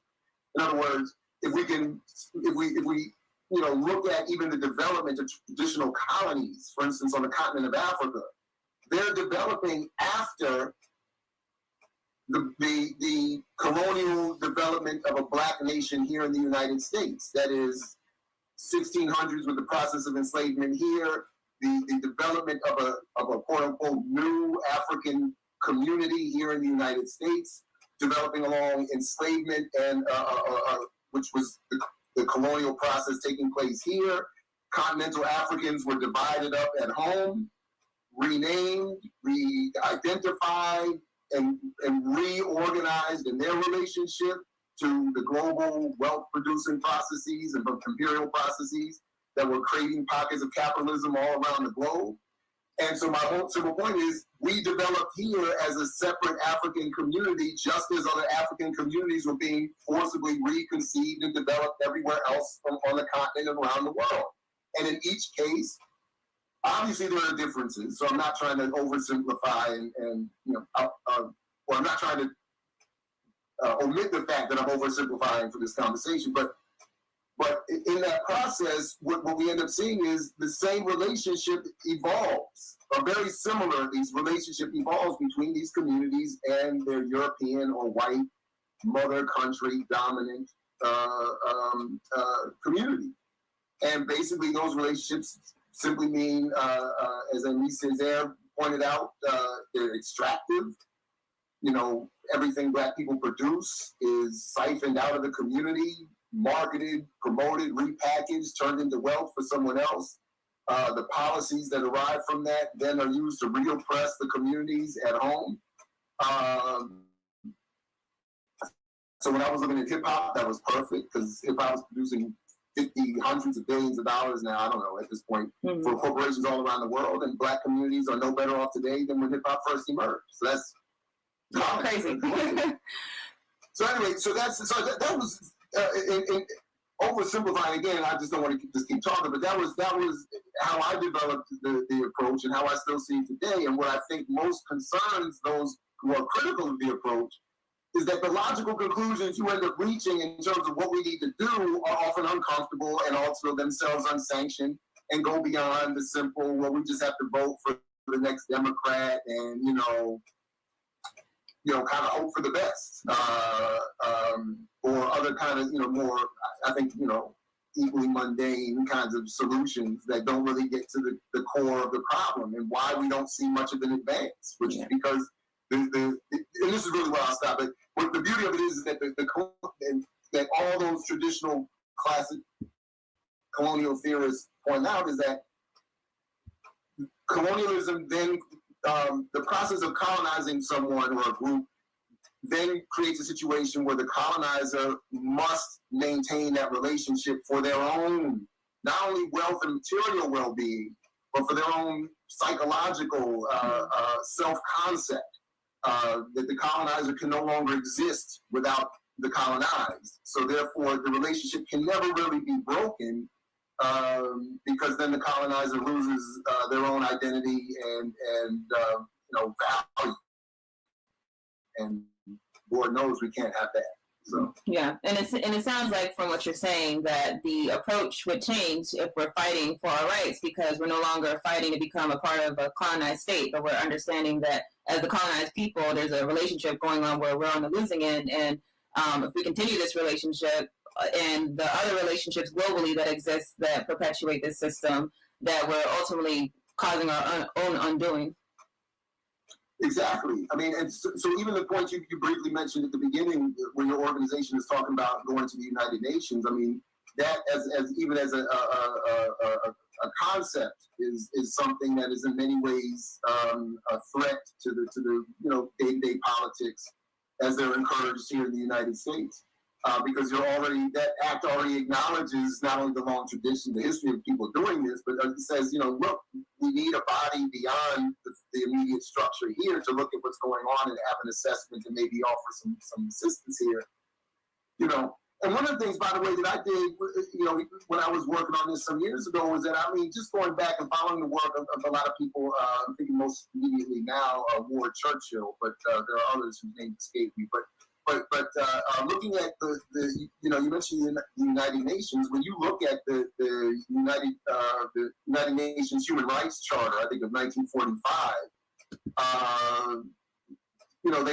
They make the point that is very much relevant to what's happening to Black people here in the United States now. That sets the not only the appropriate definition for colonialism, but also of an ongoing genocide. Some of which included slow death measures of attacking target populations' cultural production. So again, as I was just looking at what's happened with hip hop, if you just look at what the white corporate influence has been to the hip hop culture, you can see that in holding it in a deformed version, I mean that sets it fits perfectly within the United Nations definition of genocide. Just by that alone, never mind all the other things like denial of access to adequate health care, food, shelter, clean water. What's happening in Flint, Michigan is... So that was the first attachment. The second attachment takes us to X from Pedagogy in Black. He says Robert Allen was outlining the shift from African Americans as an internal colony to an internal neo-colony based on the Ford Foundation's interest in co-opting the militancy of Black power and placing crumbs of finance capital in the hands of the middle class elite. So that explains the images that are shown a bit more. He goes on to say in another tweet, yes, so Allen is coming to argue that once you see Jim Crow racism start to dissipate, internal colonialism, you start to see a shift to the neo-colonial structure wherein movements such as Black power get co-opted and recodified into Black capitalism with a middle class benefit. So then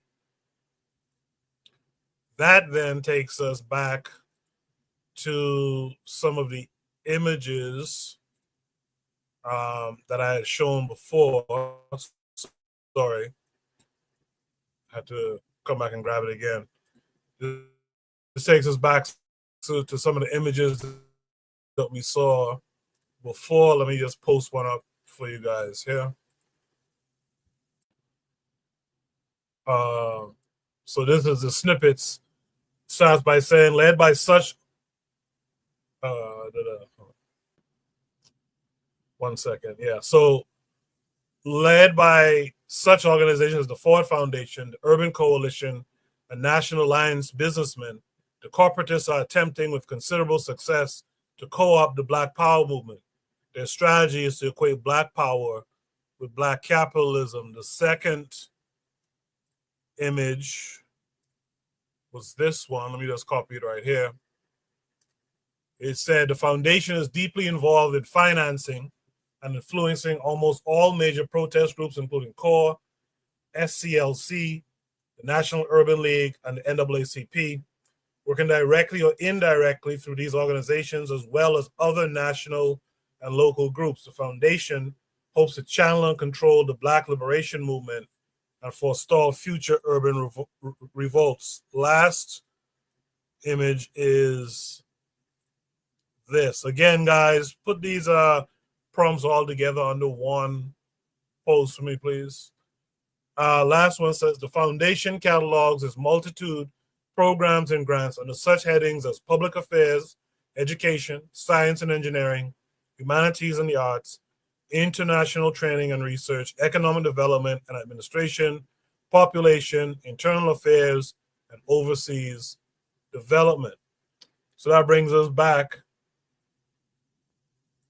That brings us back to the prompt, internal colonialism and internal neocolonialism. Would you agree that this is the major contradiction of Black people in settler colonial situations, or is there a better description? Let me go to Anthony this time. Anthony, what say you to what you just saw?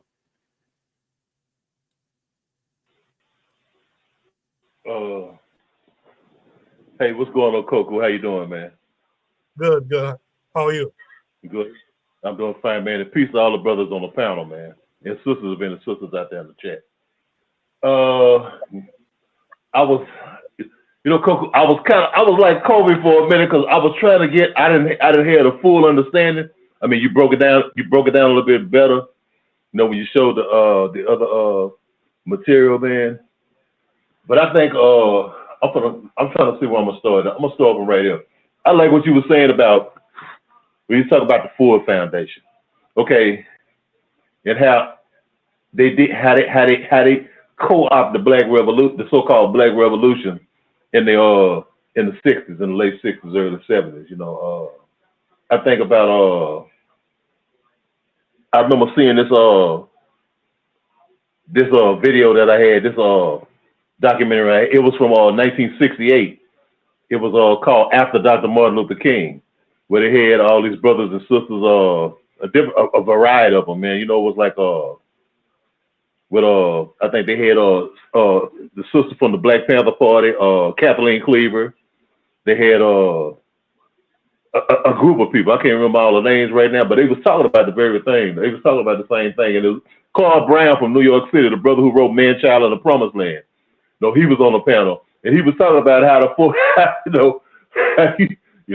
the Ford Foundation could buy the revolution.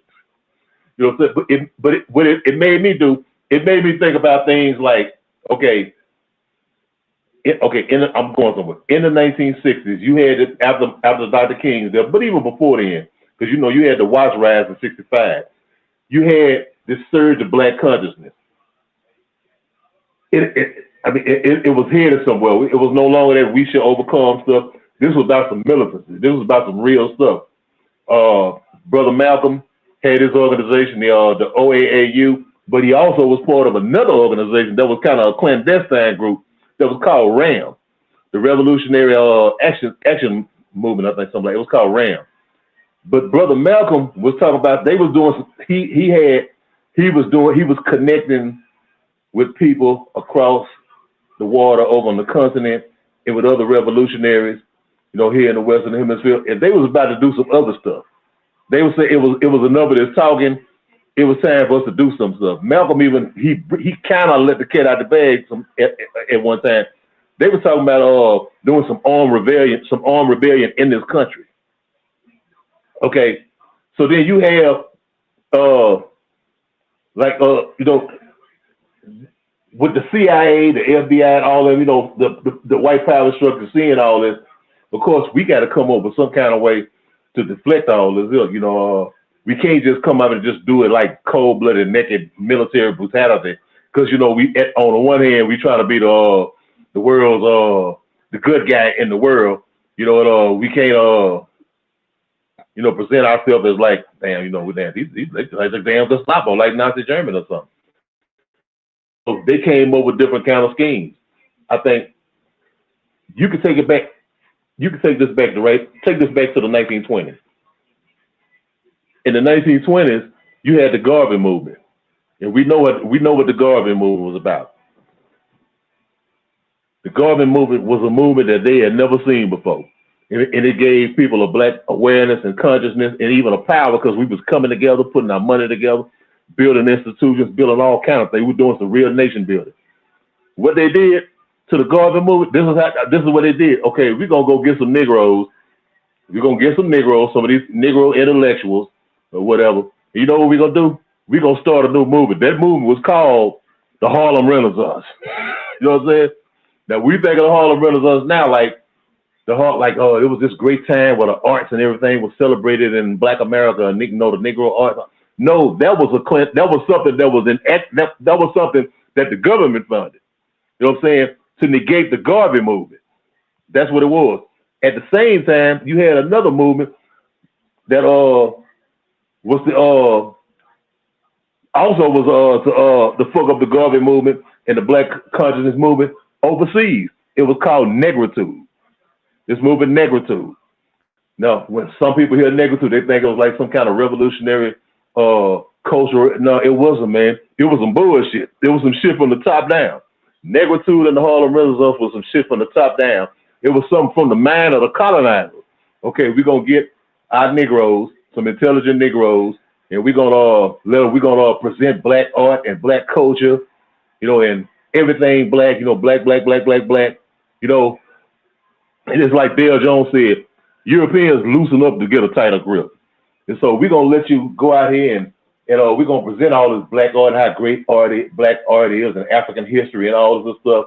But at the same time, while you're doing this and while we funding this, it's also to maintain the colonial rule, to maintain their rule. Hey, look here, it's just gonna be some more comfortable. We're gonna do this for y'all so y'all can be more comfortable within the system, to maintain the system. No, you can lay there and say, for example, okay, we're gonna have Black History Month, or we're gonna celebrate Black heroes. And so Black people doing what? Yeah, man, yeah, they celebrating us. They finally recognize us. Yes, because we want recognition from Europeans. We want to be recognized. We want to get patted on the back. Have a better seat at the table, whatever. Be recognized by them. So that's where I look at it, man. When you talk about the internal, the neo-colonialism, I look at it like that. You had what the brothers and sisters in the late 60s and 70s was talking about burning up some shit. Then you come around and bring Jesse Jackson and say, now we have shifted from burn baby burn to learn baby learn. You know what I'm saying? Now we're gonna go out and learn some stuff, but we're gonna get in the middle class and we're gonna get inside corporations and everything, to make a better life for ourselves. We're gonna join the party instead of being outside the party. We're gonna join the party. You know what I'm saying? We're gonna join the party, get a seat at the table with these people. You know what I'm saying? And grow. You know what I'm saying? Grow that way. We're gonna grow. We're gonna fight inside the system instead of like fuck the system and going our own way. Man, I ain't mean to go on too long, man, but that's just kind of the way I look at it. I'll knock off right there, Coco. Appreciate it, Anthony. Trigger Happy 262 Plus in the chat reminds us that this prompt was supposed to be like a follow-up to the whole debate we had some time back on whether African Americans are colonized or colonialists. Or metrics, he would argue, so they are colonized. I kind of remember that conversation. I think what many were saying at the time was that sometimes the student becomes the master. And I think that as they are colonized, I think there's instances where some have been or have had the colonizer mindset. But anyway, with that said, let's hear from Black Steel. So yeah, we gotta talk about these topics, man. Yeah, these topics is listen, you gotta short these topics on calling home. And you get a day of ISS, because this is ridiculous. But anyways, I want to address the point. Oh yeah. I mean, the fact that Black people are internally colonized should really not be up for discussion like that. I think that Kwame Ture talked about it in his book Black Power, which is I keep on my bookshelf, which is a really good book. But he says that Black people in this country form a colony. And Black people are legal citizens of the United States with, for the most part, the same legal rights as citizens, yet they stand as colonial subjects in relation to the white society. So I think that's a very good point. So, but in that case, the idea that Black people cannot be colonialists is somewhat of a. I mean, two things can be true at the same time. Black people can be internally colonized, but yet they can also serve the fight when Black people join the military. They're going overseas and destroying other people's countries. That's definitely a form of colonialism. You see that what happened in the English, not the English, but the Indian when Great Britain ruled India, they had their British soldiers, they had their Indian soldiers fighting on behalf of the British Empire. Even in the Maroons in Jamaica, they fought on behalf of the British to quell slave revolts when the slaves got out of control. So it's very possible for a colonized people to function and to serve on behalf of their colonial masters. That's not a contradiction, believe it or not. That's something that is well seen, happened throughout history many times. So yeah, I'm not going to spend too much time on this topic because I'm ready to move on. These deep, intricate thoughts. It's Saturday night. Come on. But overall, yeah, I agree that is very true. And there are and we have to face reality. Most black leaders are just white people in blackface. This these black people who are in charge of the congressional black Congress, the mayors, the governors, they all serve the system. I never forget this one time they had, as a response to some police killing of an unarmed black person, they got rid of the previous sheriff and they got a new black sheriff. And the first thing the black sheriff did was, I've never seen any instances of racism, and I've been on the force for 30 years. So, we have some black people who are not only in leadership positions who thoroughly and completely believe that America is not racist, and whatever actions that are done on behalf of this country are okay. So I'll leave it there. I'm not going to spend too much time on the topic, but I think it is possible for it to be both. Appreciate that, Black Steel. In the chat, Jose said this may also be seen as a follow-up on the first topic. Colonized minds will colonize, or at least take part in the consumerism that fuel colonialism. And I think that's exactly the conversation we had last time. I'll let Jose speak on it. Jose, you go. Yeah, because of it's kind of the subject is kind of fuzzy. Became a kind of fuzzy to me at the first half because I was still in my mind. I was still lingering on the first topic. But anyway, yeah, what I want to share is it's not that black and white, right? There's between black and white, there's infinite shades of gray. but for example, I'm critical to negritude. But what I see in the republic that Senegal is that a traditional hierarchy is respected, and it's heartwarming. It's heartwarming to see the democracy in the villages, because people literally gather by the big tree, and you will if you travel, you will see those village meetings, and you will see groups of people sit at the foot of a big tree, and yeah, practically vote about decisions and inform each other, etc. So yeah, you got negritude, and that negritude is not it's not the whole Senegal. It's really it's an elite. It's not a big group, but yeah, the problem with the elite is that most of the time they are in powerful positions. But yeah, I maybe it's better I skip this subject, because it's all fuzzy. It's all fuzzy. I don't know. I don't even know where to. Yeah, one more thing. I like in the video, language was touched again, and in my comment, it's our colonized minds, and yeah, language is a reality construct, right?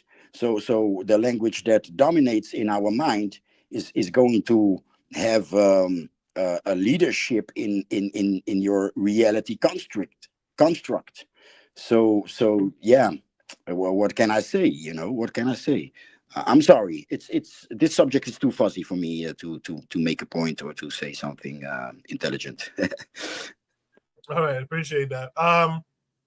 By the way, you guys probably saw Anthony showing the copy of the book Black Power. If I remember correctly, Black Steel and I, when we used to do the Bitter Medicine Book Club, we covered that book as well. So you guys check that out. Go back in to my videos and look up book club, and you should find our discussion there.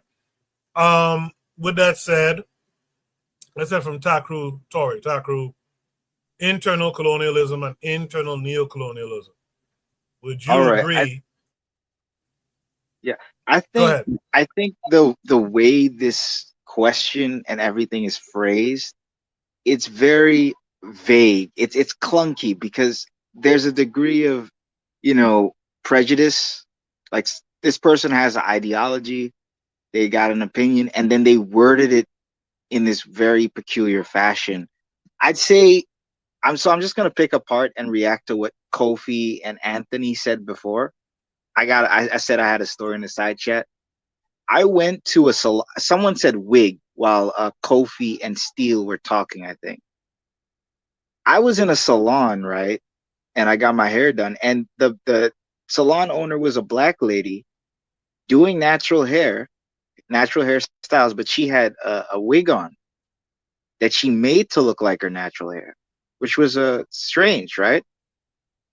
To the neo-colonialism that they're talking about, which is the black will to power, it's this thing where they're trying to make blackness divorced from evil, as if we as a people didn't have forms of power that might be abused at certain points in time. Like I've heard people say that colonialism is anti-African, which it's not. Like Ethiopia is the empire was built off of the initial tribe or group conquering other ones, right?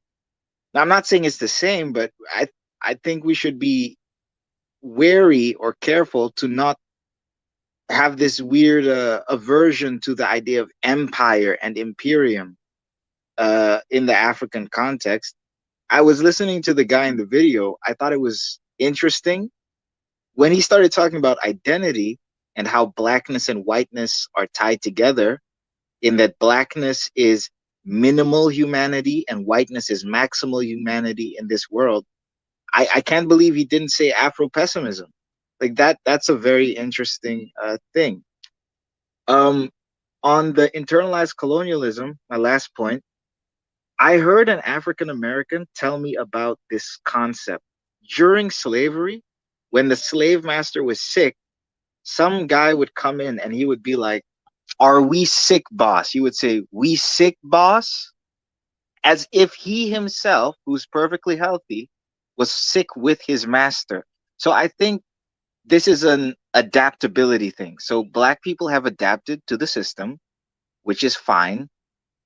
I think we're underestimating black people's ability to adapt even when the system will seek to harm them, right? So the system sought to harm black people. You get your black power movements, it waxes, it wanes. 2020, the thing happened with George Floyd. You got a movement, it waxed, right? And then it waned again over time. So I think we shouldn't underestimate black adaptability. I think we need to accept the changes to a certain degree at some point. That's my input on this. Cool. All right, appreciate that. I think we heard from. Well, let me ask, Buana, what are your thoughts on this? Okay, I don't know if Anthony wanted to go, so I don't want to interrupt him. But Anthony, you wanted to go? So you wanted to say something?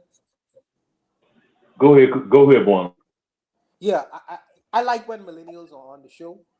Taku sometimes I think he's a millennial, and his perspective is, well, he touched on African colonialism, and so really and truly, I see myself as a black Winston Churchill. I see myself as a black Winston Churchill because I believe in African colonialism. By the way, especially in European countries, I believe in African colonialism. But it's interesting sometimes when he touches on certain things because the millennials see certain things from a different perspective, and I appreciate that. But first, let me start in saying this. Yes, I'm a colonized person from the country of the Bahamas. I see my colonial how I've been colonized. I am I was interested in getting into frontline politics, and one of the reasons why I didn't is because I didn't want to lose my American status. So you have to get rid of certain status if you decide to run for frontline politics. And also, I felt like even if I was to engage in frontline politics, my people wouldn't understand where I was coming from because they still have a colonial mindset. too as well. So the message, so I felt like the risk was in that the risk wasn't worth the reward. So in a way, that's I've been colonized as well, and I work with these kinds of demons day to day.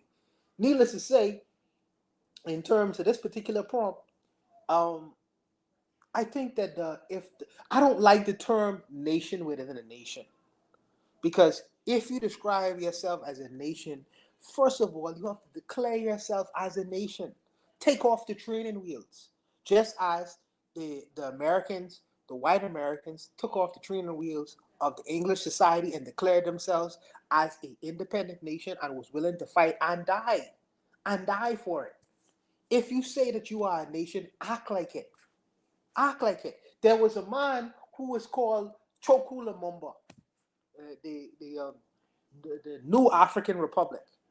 We're going to go down to Mississippi and we're going to establish ourselves as a nation, right?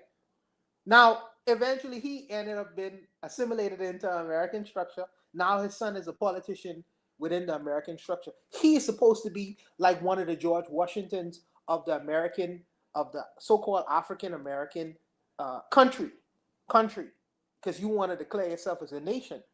But he became assimilated. Now his son is working within the American society. Declare yourself as a nation. Take off the training wheels.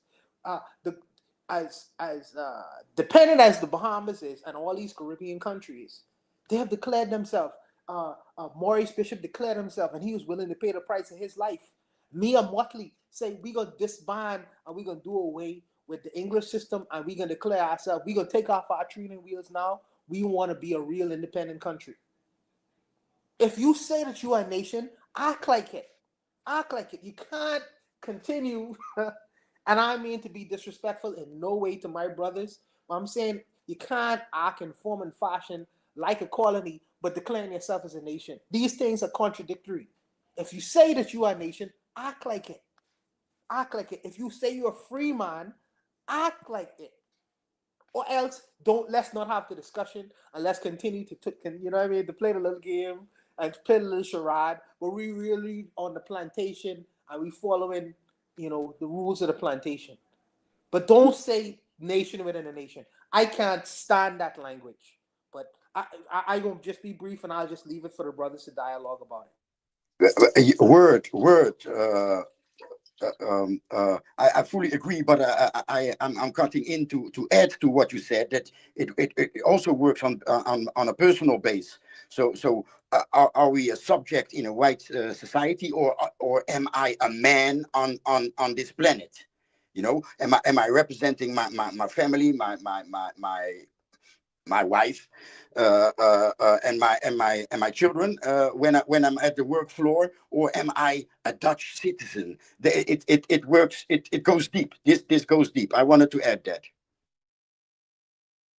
Anthony, I didn't mean to cut you earlier if you were speaking, but I didn't hear you. But go ahead. No, you good, Coco. Go ahead. I'm good. I'm cool. Okay. Is there any last thoughts on this prompt? Yeah, I got one. I'm glad that Buana finally agrees with me that swirling is an effective way to Africanize non-African populations. Thank you, Buana, for agreeing. I don't know about that, but okay. Part of the clunkiness of that prompt was my fault. I showed the last thing first, so to speak. But yeah, Joe say what? But let's try to get it back on track this time with Shooter Breeze topic number 3. Shooter Breeze topic number 3, and we're going to end at 11. Don't worry, we're not going over tonight. Shooter Breeze topic number 3 says, would it not be the case that the tragedies of Hurricane Katrina classify Black people in America as an internal colony? So we continue in the internal colony concept. But we're going to this tweet on X that's from Blasted Save. It says, Hurricane Katrina was a radicalizing moment for me, seeing people left to die, painting help on the roofs while the hellish whiz, I guess I mean helicopter, sorry, whiz past. People getting food were shot by the same mercenaries hired in Iraq. Katrina woke me up. That could be me on that roof. They will leave us all behind. Doesn't seem like there's any more to this. But you guys remember Hurricane Katrina, correct? What were your thoughts in terms of Black people being classified, Black Americans being classified as an internal colony? Does that incident prove that they are an internal colony, I guess? I'll start with Anthony this time. Anthony, what say you? Yeah, man. Yeah, I remember. Hey, I remember it vividly, man. And though I live in Shreveport, 325 miles north of New Orleans, I can remember watching the news. I mean, the national news and the local news, and they were referring to people. Because see, at that time, you got to remember, New Orleans was about 60, 65, 70, probably 70% Black. New Orleans was a majority Black city. It was around 70%, about 70% Black. It might have been a little bit more, but it was a chocolate city. What I'm saying is, on the news, locally and nationally, they were referring to people who have United States citizenship. You know what they was referring to them as? Refugees. They was referring to on the news. They were on ABC News, everywhere. They were referring to Black people, what's in New Orleans, but mostly Black. Because the black was the face of the hurricane. Everybody y'all seen on the news, it was mostly Black. Like when they went to Houston, they went to different cities, to Baton Rouge. Like right here in Shreveport, where I live at, over 30,000 people from New Orleans came to Shreveport. Over 30,000. Some of them still here. But over 30,000 of them came here, but I could remember them referring to these people as refugees. You know what I'm saying? I'm like, well, how does the government, you gonna refer to your own citizens? You know what I'm saying? People who are citizens of this country as refugees. Now, when they had that catastrophe, the one they had up in Oklahoma was mostly white people, and they had white people on top of houses and everything. You didn't get that same treatment. You know what I'm saying? When they had white people in disasters, you didn't hear that thing, refugees and all of that. They even talking about, you had, what's that fool name, the one who, Chris something, used to do sports. He was saying like, he was saying these are people helping each other and all this stuff. Where he was referring to the people in New Orleans as, please help us, send us help, and all this stuff. He was like demonizing the people who was victims of one of the worst catastrophes ever. But yeah, man, yeah. I mean, it's I think it goes to the mindset, of a European. I think it's a mindset that deep inside they don't really look at black people, African people in America as real Americans. I really think that, because even if you go, let's go overseas. It could be me and a group of people. It could be me, any one of us brothers, and a group of people, some white boys, some Black people. You go somewhere in a white group, a European come over and say, we say, well, who's the American? Well, the American, they're gonna look at a white person first. Until you open up your mouth and they say, oh yeah, you're one of them. But yeah, I think it goes to the mindset and that that they do look at Black people as less American. Jesse Jackson, even old Mr. Jesse used to say it in speeches. How Black people are depicted as less patriotic than they are, less American than they are. So yeah, I kind of agree with it to a degree. I agree with it 100%. I'd knock off right there, man. Appreciate that, Anthony. Takru, in the side chat, you said Katrina proves Afro-pessimist conclusions. Talk about that. Yeah, so Afro-pessimism simplified is that Blackness is a null identity. So the moment you say Black people, you are effectively saying non-people or nothing people. So Blackness is basically the lack of a number of things, right? Like if you look at the stereotypes, Blackness was seen as a lack of humanity, a lack of composure, refinement, all these negative things. because they're viewing whiteness as the presence of these things. So that's why I'm saying you're saying they refer to them as refugees, Anthony. Even if they refer to them as black people, it wouldn't have made a difference. Or black Americans, it wouldn't have made a difference because the black modifier is added, right? And even if they just say Americans, they know the demographics. So it's like lose-lose. So I wouldn't say it's an internal colony. It's just that's what the system registers those people as.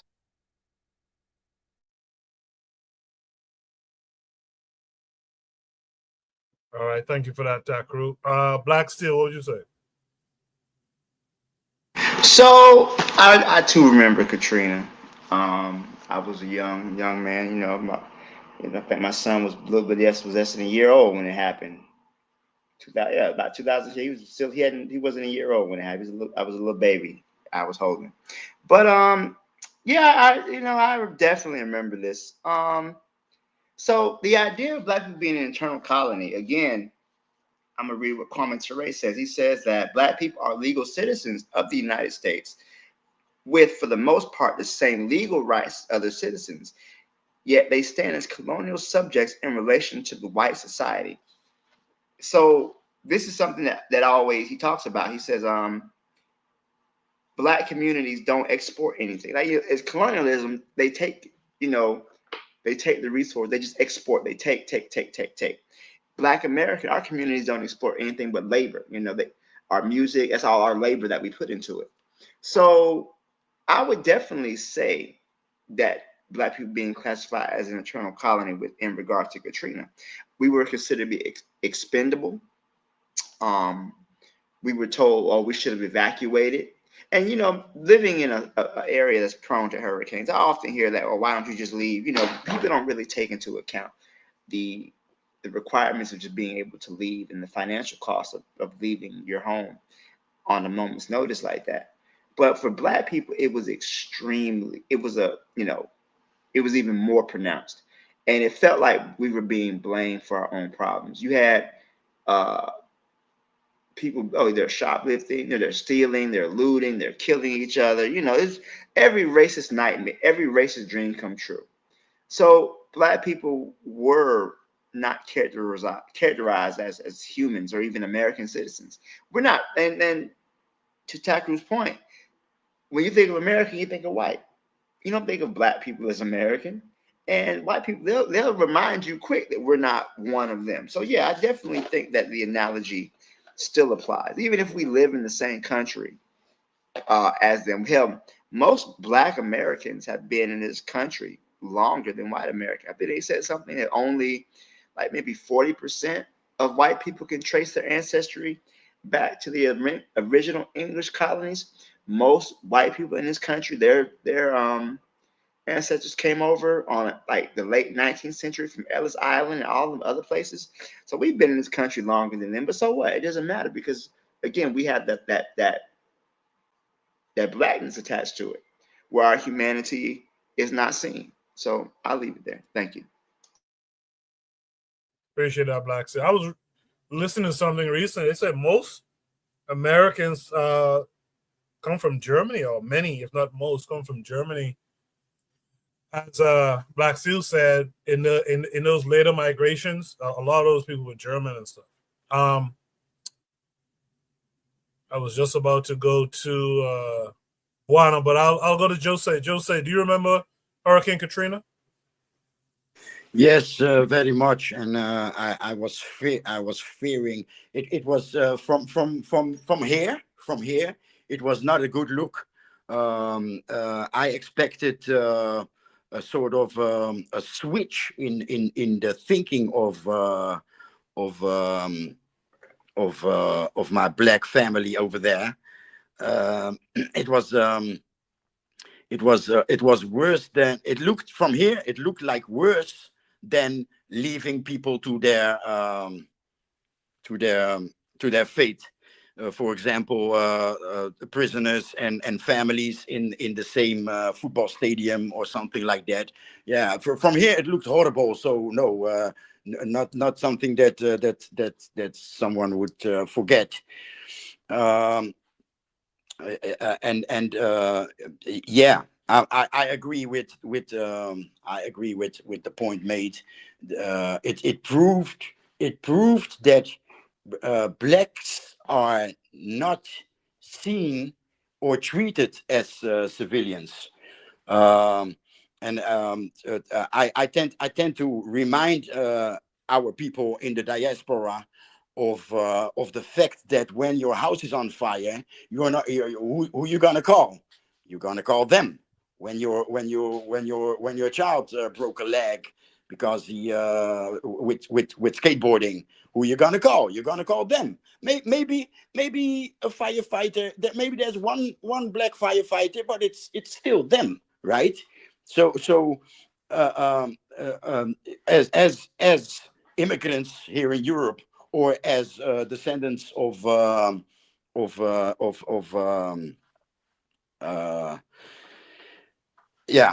as descendants of slavery and immigrants over there, you're treated you're treated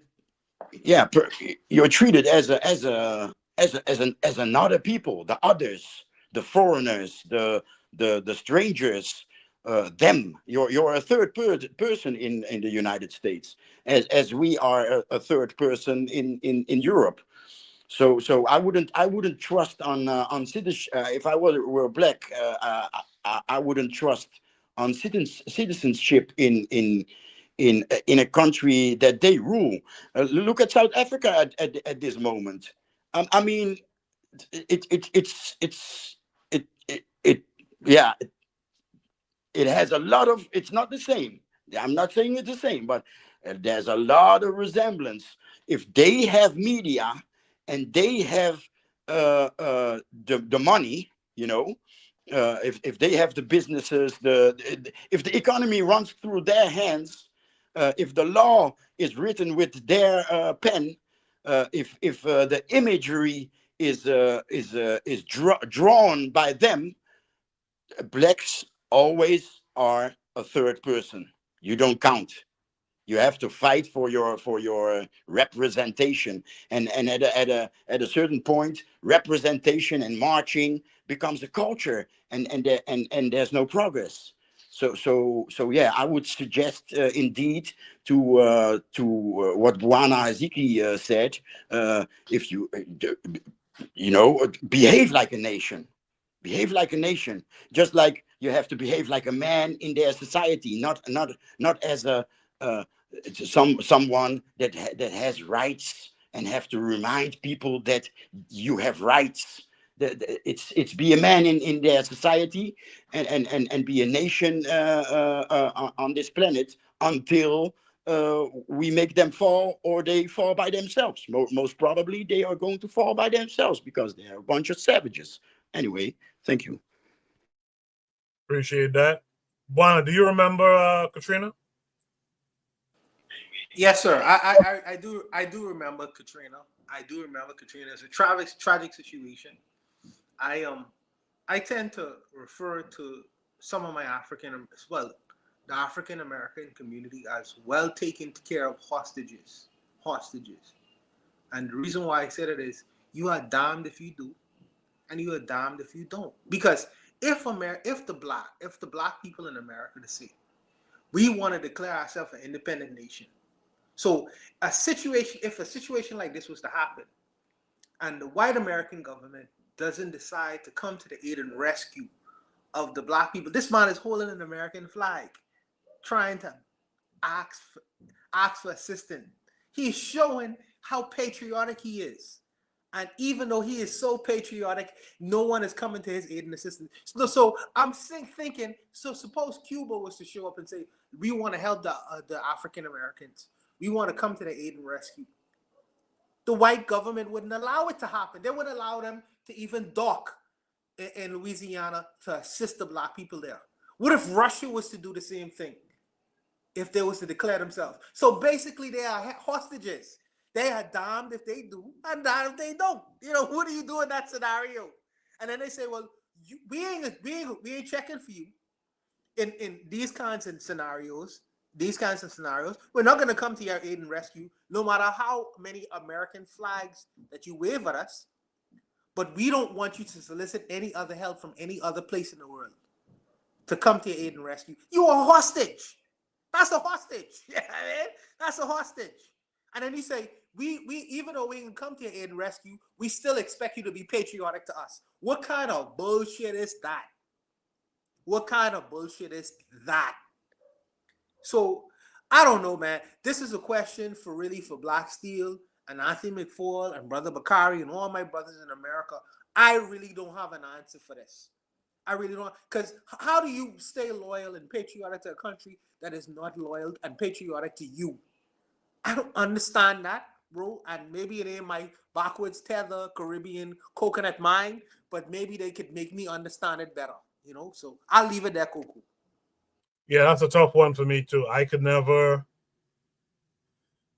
I try not to speak on it too much, but I can never understand the solidarity, especially after Katrina happened. I remember it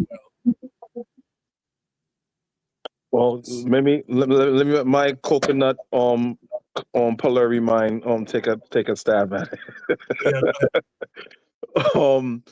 It is a very, very unique situation, and again, and I'm saying this as a disclaimer, that does not mean Black Americans don't fight. Black Americans fight. They fight, right? It's just that the playing field is different and the dynamic is just different. And I have said this before. I was like, who polices the police? Now, I guess, well, I'm going to be very discreet about it. Like with the whole, there's no consequences what happens. So understand, like, again, Chris Rock says, hey, look, when you're African American, you know, you guys see the United States as your uncle that paid you through college but molested you. You know what I'm saying? You could be patriotic, but you can only be so patriotic. And I know to us it doesn't make any sense, but yet at the same time, you are a citizen of this country and you have given a lot. So they recognize that, but they don't respect that. So you have a stake here. You have a claim here. And I wouldn't be, me personally, again, I'm not American, but I understand the mindset. And most Americans like, hey, look, that's something that's owed to us, but we're not going to get it back. Just like a Native American. It's like a Native American is like, knows, like, look, they took this land from me, but I know I'm not going to get all of it back. You know what I'm saying? But they're not going to abandon their land. You see what I'm trying to say? So in this situation, I would say two things that I would do. It's okay. Again, not throwing shade, but it's like if something something was to happen to me and Coco, right? And they were saying, like, let's say Donald Trump or some shit like that. He's gathering all the people that's been citizens forever, right? And you're sending them back to Ghana, you're sending them back to Bahamas, and it's like, hey, look, these guys are sovereign citizens, right? And you're harming people that are U.S. citizens, but in the place of origin may be a different country. Now you're not just talking to Kofi and Coco, you're talking to our embassies. We could go to the goddamn UN and take it over there, right? American citizen can't do that. American citizen, UN representative is the same white man. You see what I'm trying to say? Because again, you are a nation within a nation, but there's no such thing as international political Black American representation. There's just no such thing. My thing would be, and I'll put the onus on us, on other Black nations. If we know there's a need, there's no coalition of African Americans saying this, but if African Americans mostly know that, here, look, we are a nation within a nation without a home, our home don't respect us and never will respect us. Black nations should be reaching out to them. Just like how I feel at Haiti, there should be Black nations reaching out to Haiti. And I don't understand that. You have look, we all have our problems, but if we all unite, this is the thing I don't understand. It sounds simple, but it's something that can't be implemented.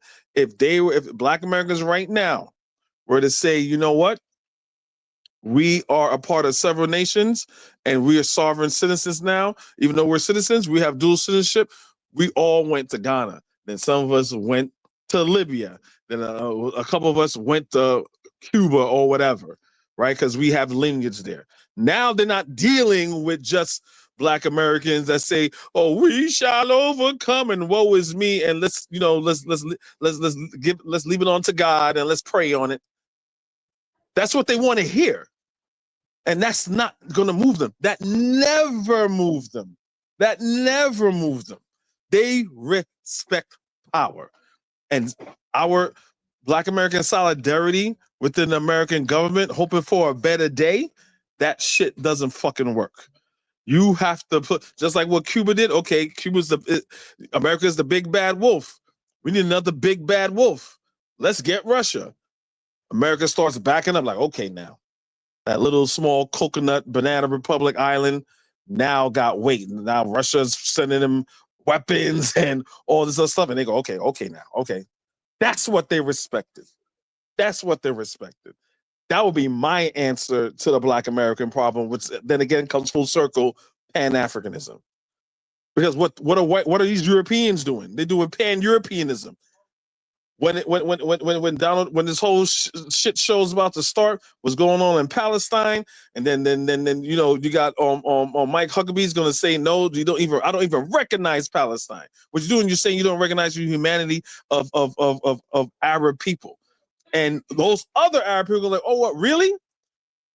And these are groups of people fighting each other. They don't care where they are, and white people know that. Oh, if you do that to them, then the Saudis and all these other Arab states are gonna do that. Why? Because they give a goddamn about their own goddamn fucking people.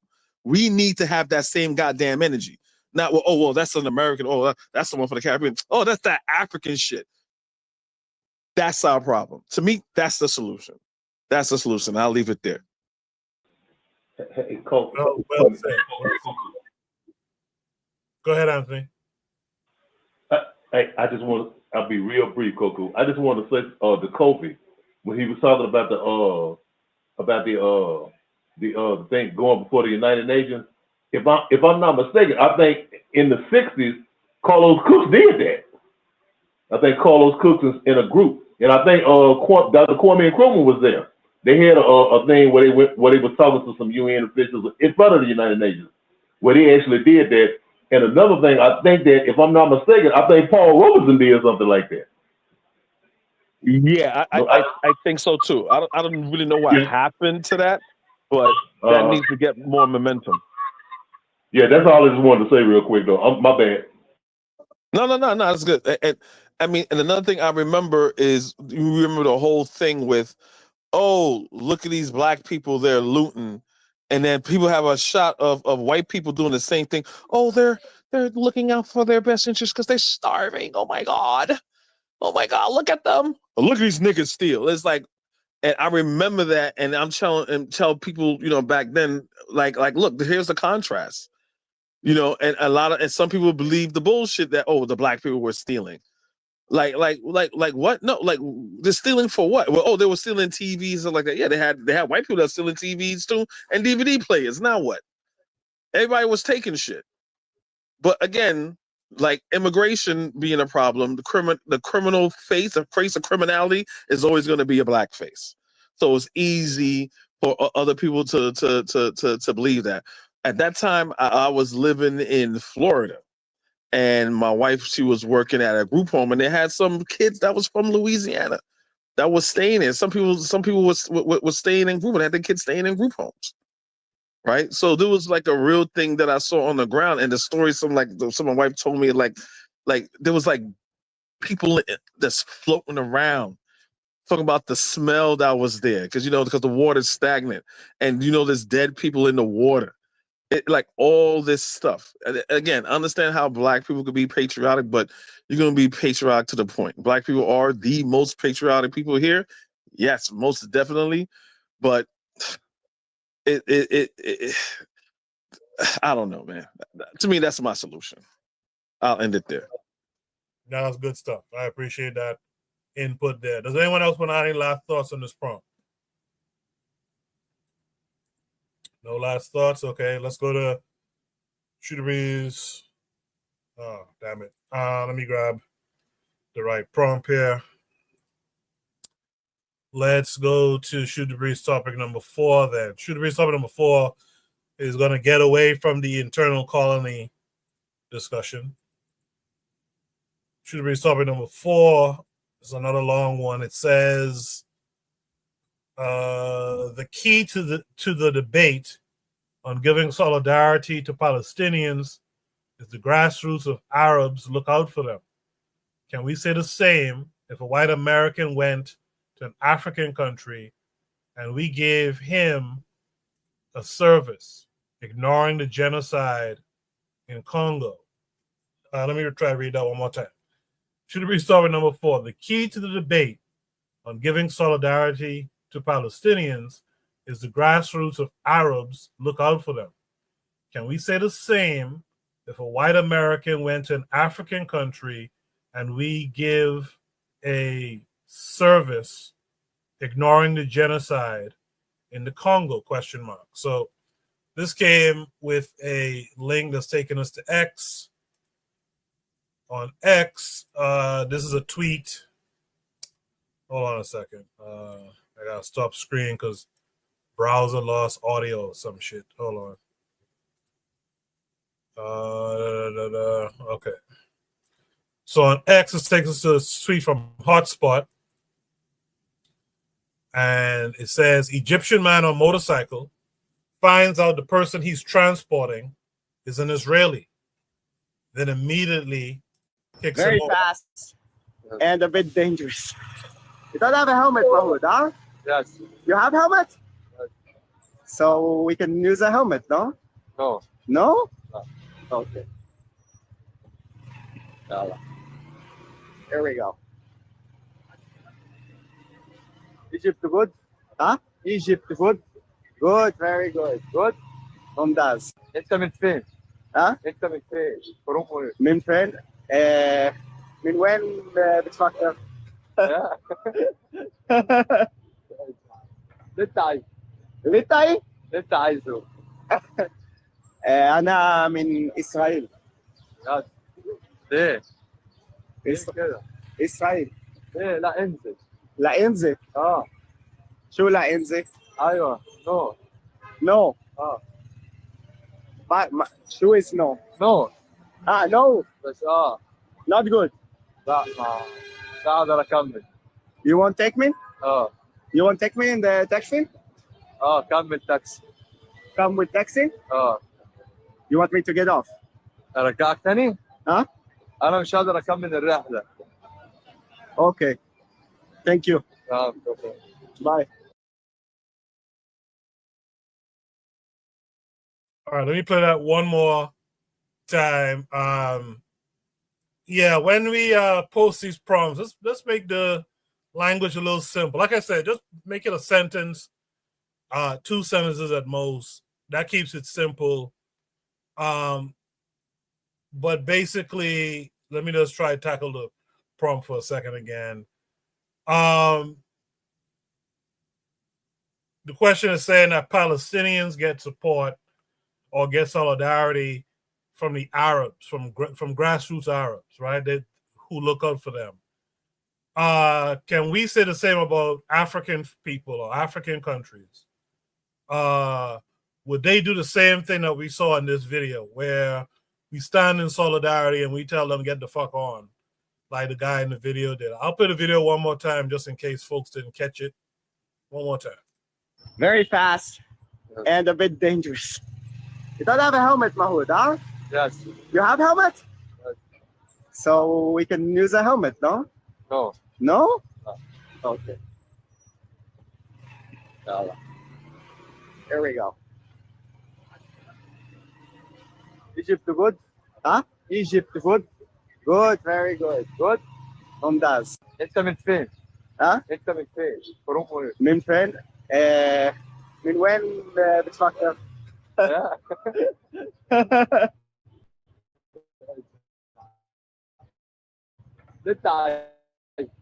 اللي انت عايزه. انا من اسرائيل. ايه لا انزل. لا انزل. شو لا انزل؟ ايوه نو. نو. شو is no؟ نو no. بس not good. لا مش هقدر اكمل. You won't take me? اه You won't take me in the taxi? كمل تاكسي. Come with taxi? You want me to get off? ارجعك تاني؟ ها؟ انا مش هقدر اكمل الرحله. Yeah, so hopefully that clarifies. Trigger does clarify that I put up on the screen. With that said, let me start with Buana. Buana, do you understand Trigger now? Yes, sir. Yes, sir. I understand him.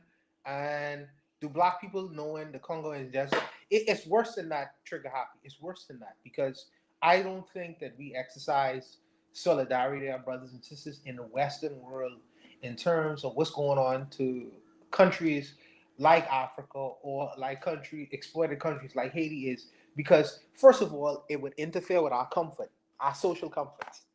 Let me say this. The diamonds that you're going to propose to your wife with, some of these conflict diamonds is coming out of Sierra Leone, some of these conflict diamonds is coming out of the Congo and shit and stuff like that. There becomes a difficulty now. So how do I say, will you marry me with a diamond that has gotten out of the Congo when I'm trying to exercise solidarity with people in the Congo where children are being exploited and trying to mine these diamonds? There becomes a difficulty. What do I say when I'm trying to get a Snickers bar or some kind of chocolate out of Walmart, out of the grocery store?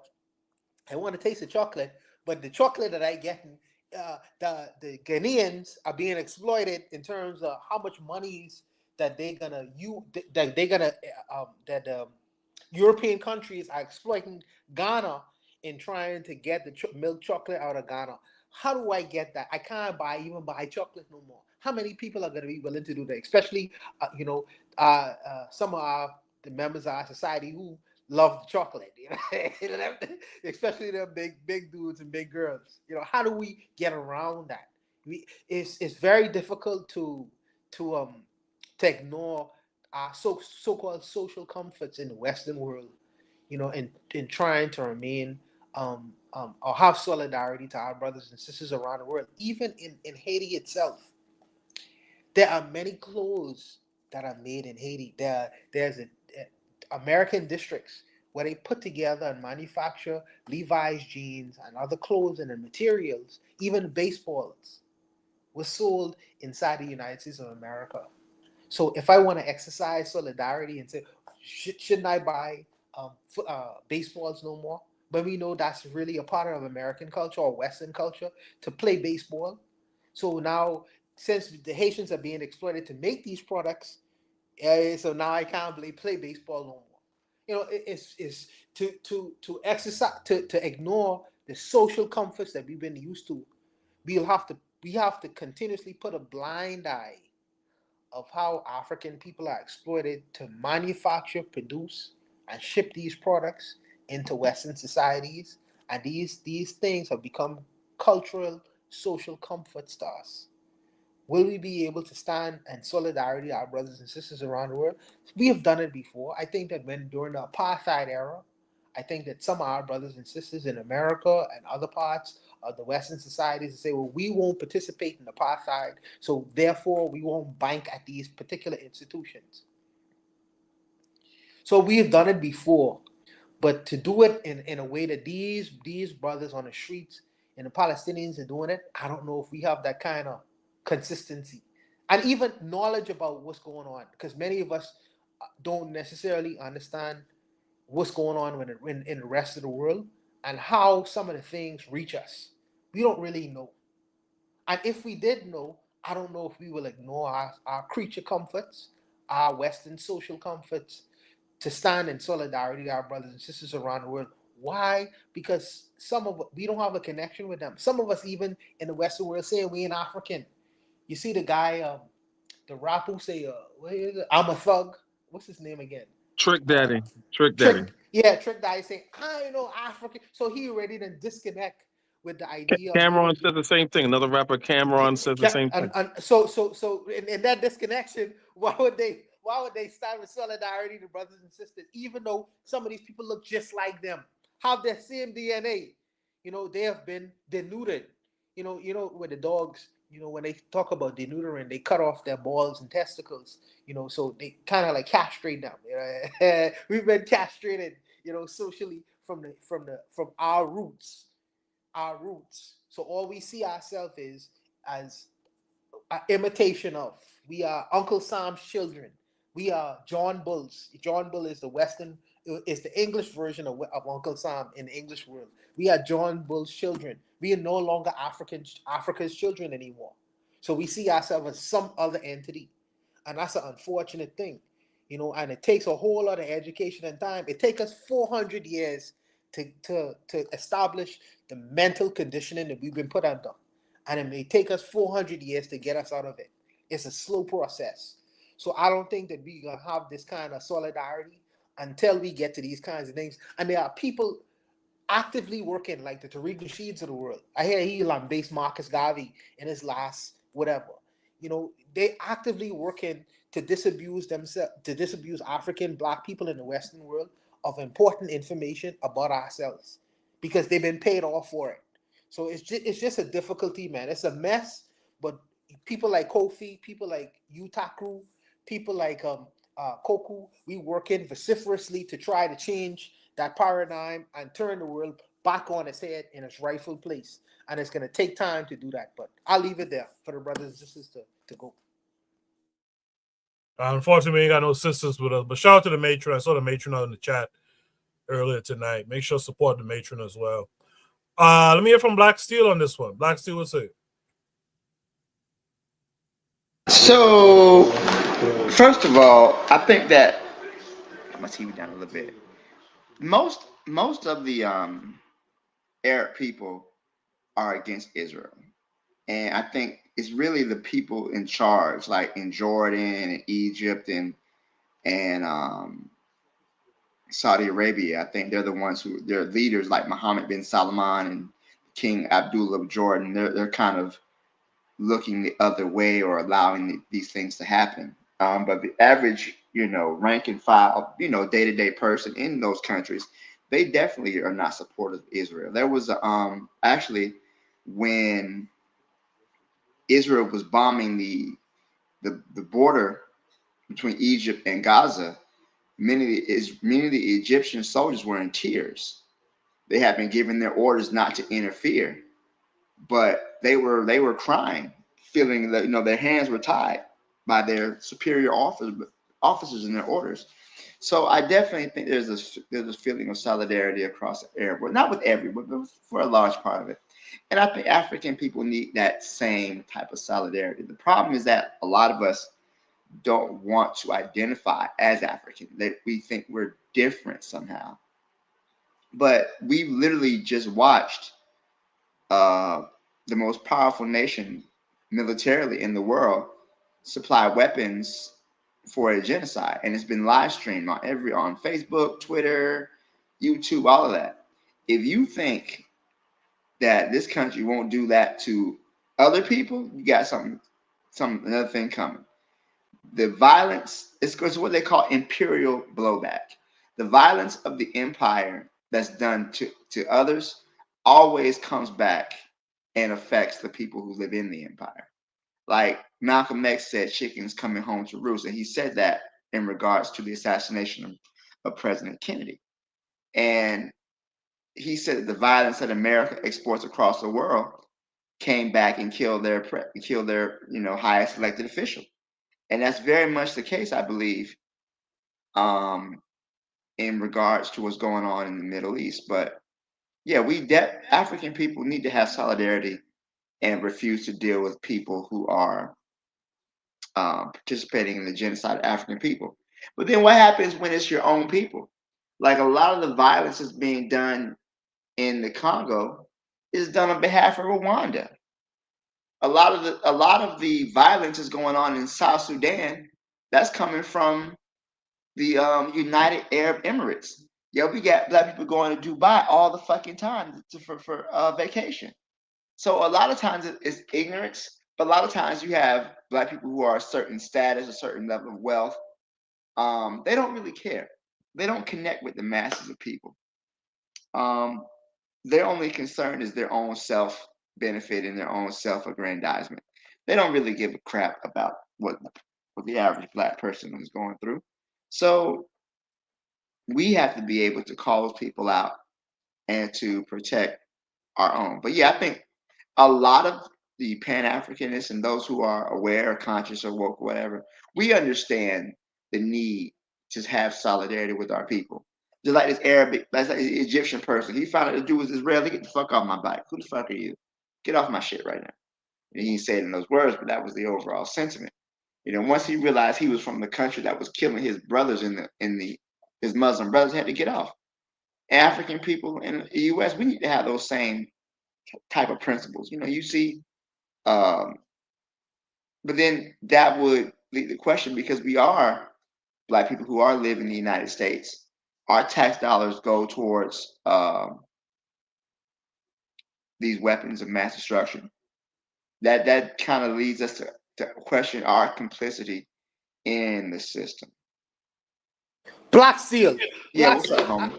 I want to ask you a question, brother. Yes, sir. Do you remember when what's the brother who was kneeling? Kaepernick. Yeah. Was kneeling. Do you remember the brothers were saying, we're not gonna watch NFL football anymore? How long did that last for? That lasted for maybe 3 games, man. Yeah. And then we were told that we have to support those black people who are playing ball, and we were told that, well, you support everything else is racist. Why don't you support football? A lot of reactionary elements in the community came out.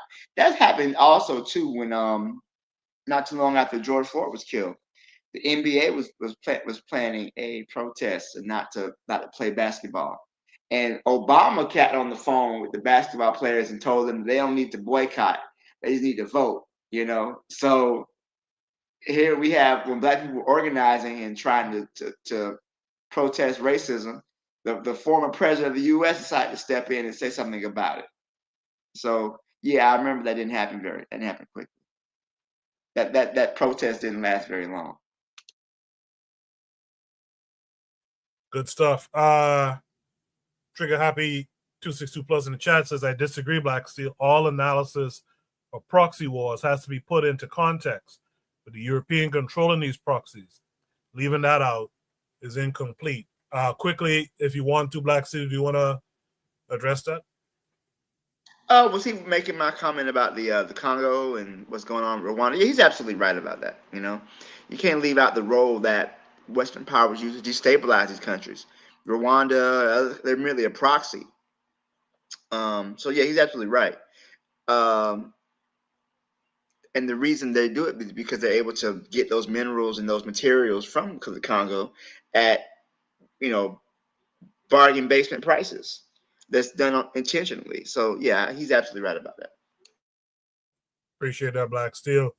Jose, earlier in the chat, you said narratives. What say you to this topic that we're discussing? It was a reminder for when it was my turn. We're still relating to the first subject. Black folks, us black folks, we point at our leaders, but as individuals, we have to take over, decolonize our minds. We don't listen to the narrative of a black. There practically is no black narrative. Pan-Africans, yes. Pan-Africans have a black narrative, but not every Pan-African understands Pan-Africanism. I hopped on Dynast Amir's show this week, and I was reminded of that. The people were not listening to a global So I try to communicate that the left, the traditional left, has died everywhere in the West. It's all about feelings and emotions everywhere. And I intended to change the narrative from United States national politics to a Pan-African view on politics, right? So I pointed out a trend, and nobody was listening. No, you don't compare. We don't compare with immigrants. We are not immigrants. If you return to Africa, you're an immigrant, at least the first generation. But anyway, no, we listen to the narrative of the West. So we don't listen to Congo. We don't see the three nation state. What we listen to, and what you still see in the comments of posts, is that China is taking over Africa. Not true. Russia has its interest. It's a Cold War. Not true. It's the choice of those nations, those leaders, to knock on the door of the other supplier of weapons and other goods like grain, for example. So no, there's no narrative that black folks in general listen to. And then there's another thing: boycotting. Black folks, we buy our lifestyle. We are the super consumerist because we keep our heads. This is a translation of a Dutch proverb. We try to keep our heads above the water by buying lifestyles. Like, look, I'm somebody. I got rims. I got Louis Vuitton.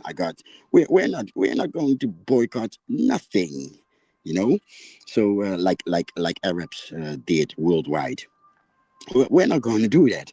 And then there's my personal experience. So I lived a couple of, as Rotterdam is like a Cape Verdean center because of the port. We came here as sailors. So is Vlaardingen, a town nearby, is the Palestinian center here in the Netherlands, because one big factory. And that's also warfare. Like adoption is also warfare. A lot of Koreans adopted here, but a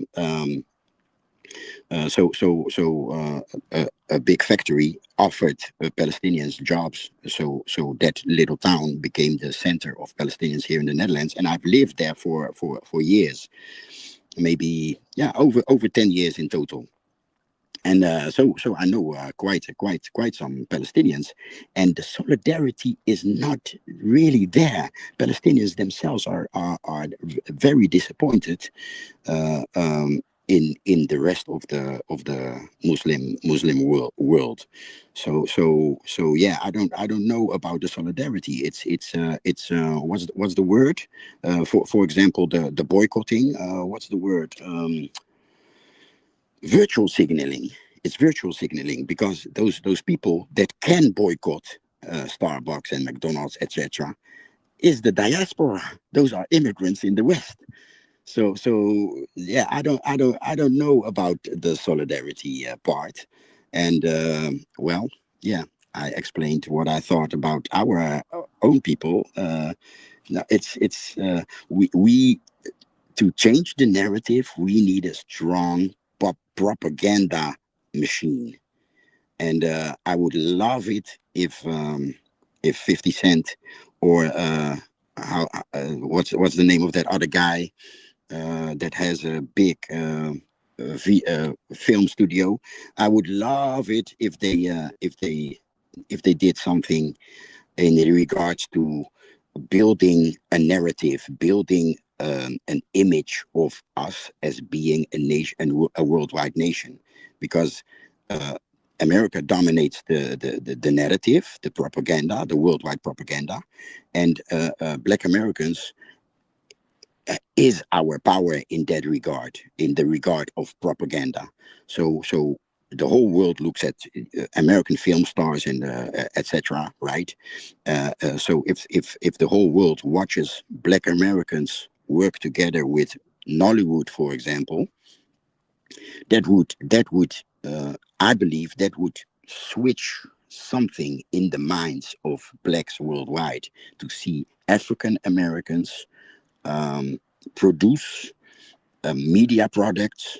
Since we are lost in entertainment, so I think if something happened in entertainment in the direction of shows like Dr. Huxtable, the Cosby Show, or It's a Different World, that stimulates people to study, to become a doctor, or so if Black Americans connect with Africa and start making constructive entertainment, edutainment, maybe. I think that would switch on the light of a black global narrative. Thank you. Appreciate that, Jose. I guess Kofi had to step away. With that said, Anthony, let's hear from you. Okay. Can you hear me, Goku? Yes, sir. Yes, sir. Okay, my bad. Yeah, I want to address a couple of things real quick. Okay, one thing is this, Tawana. I mean, okay, yeah, Buana, I agree with you. I agree with you about, the points you were making about, black people and, with our comfort and this and that and that. But I would like to also say that there are more of us who are getting active, in giving support. It's a brother, man. He's with Afrocentricity International, and in no regards what you think of the organization. With Dr. Malefi, Dr. Malefi, essentially them.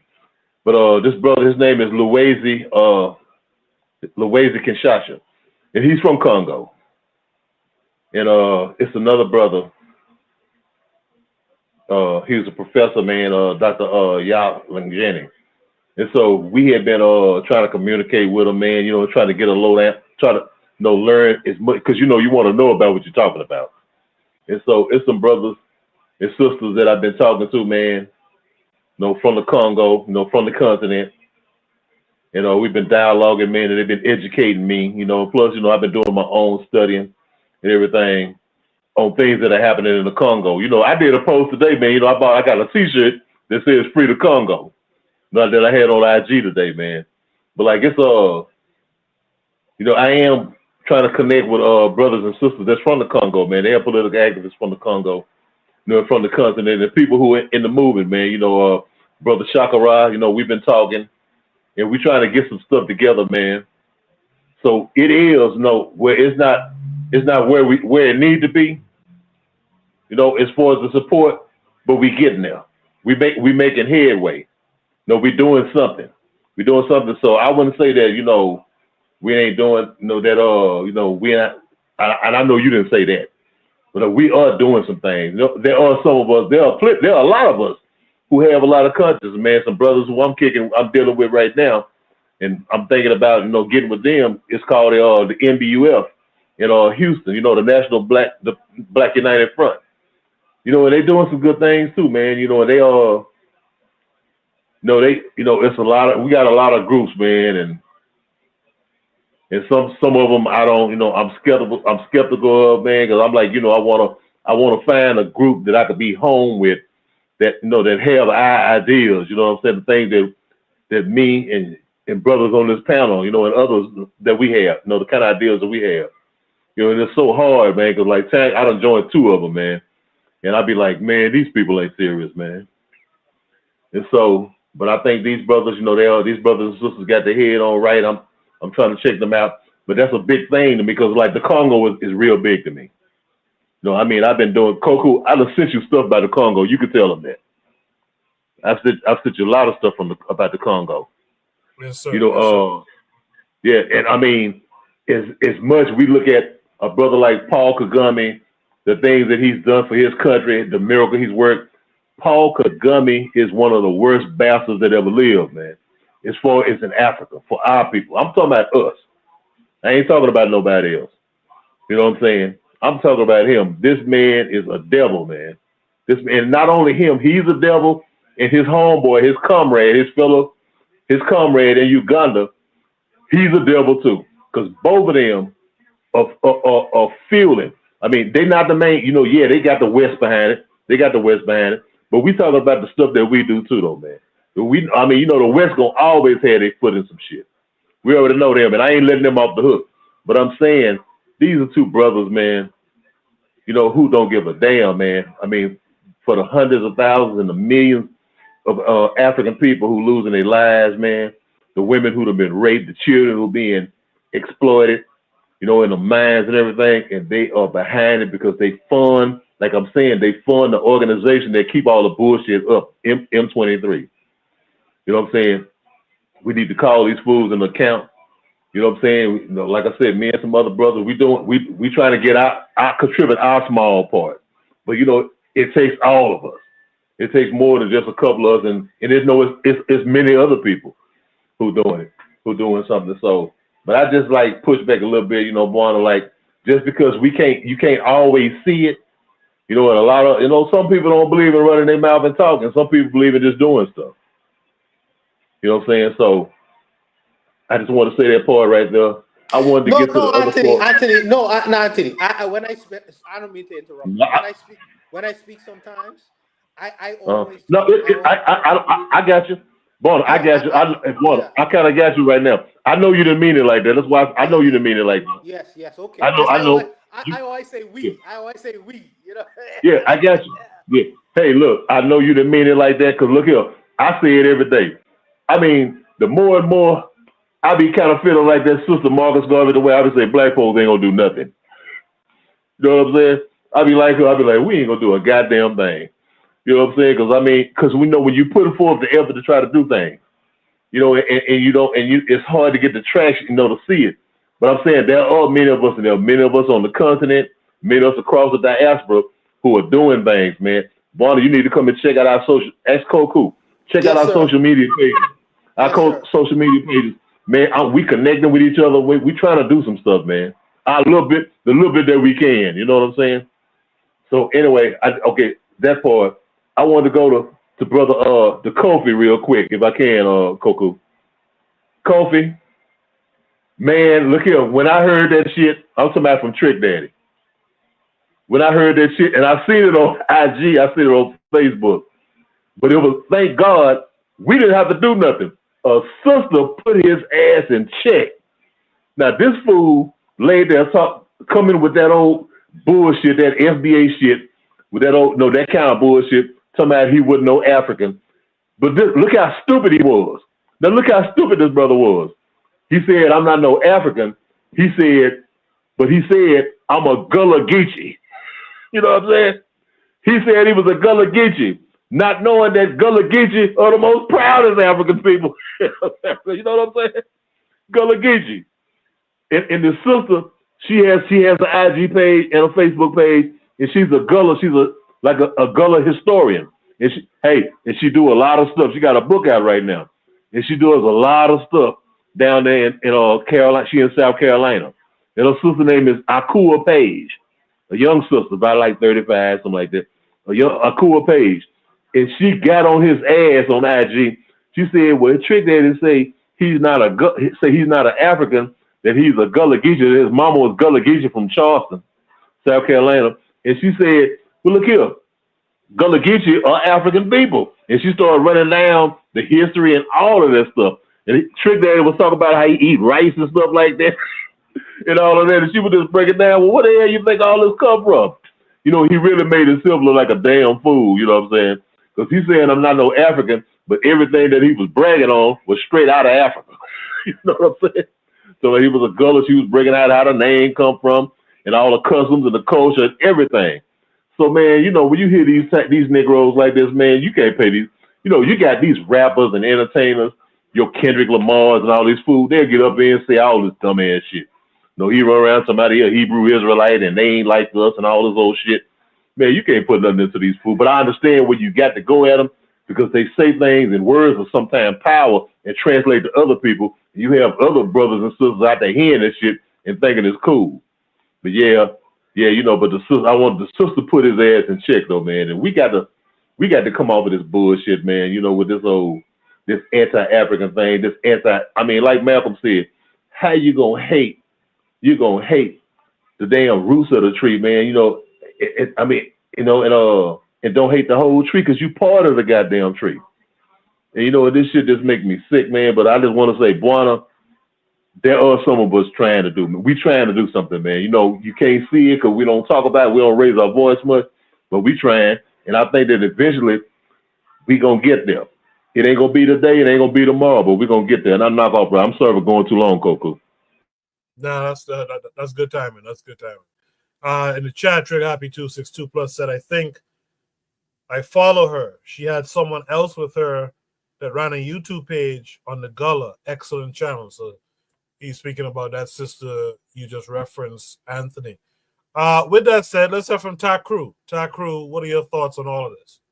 All right. So if I could touch on what Anthony said briefly, I think we need to learn the art of the grift as Afrocentrists. Like FBA has moderates, right? Moderates are useful because even if we want to say, okay, we don't like the elements that don't like the root or Africanity, we can get the moderates by saying, okay, that's the branch. FBA is a branch. Let's focus on your uniqueness and how you can see beautiful reflections of one another with the Africanity, right? Because we got all these people all around the world saying we're African, but not everyone has the same view, right? Like, I don't consider Candace Owens to be African or Black, even though her blood is.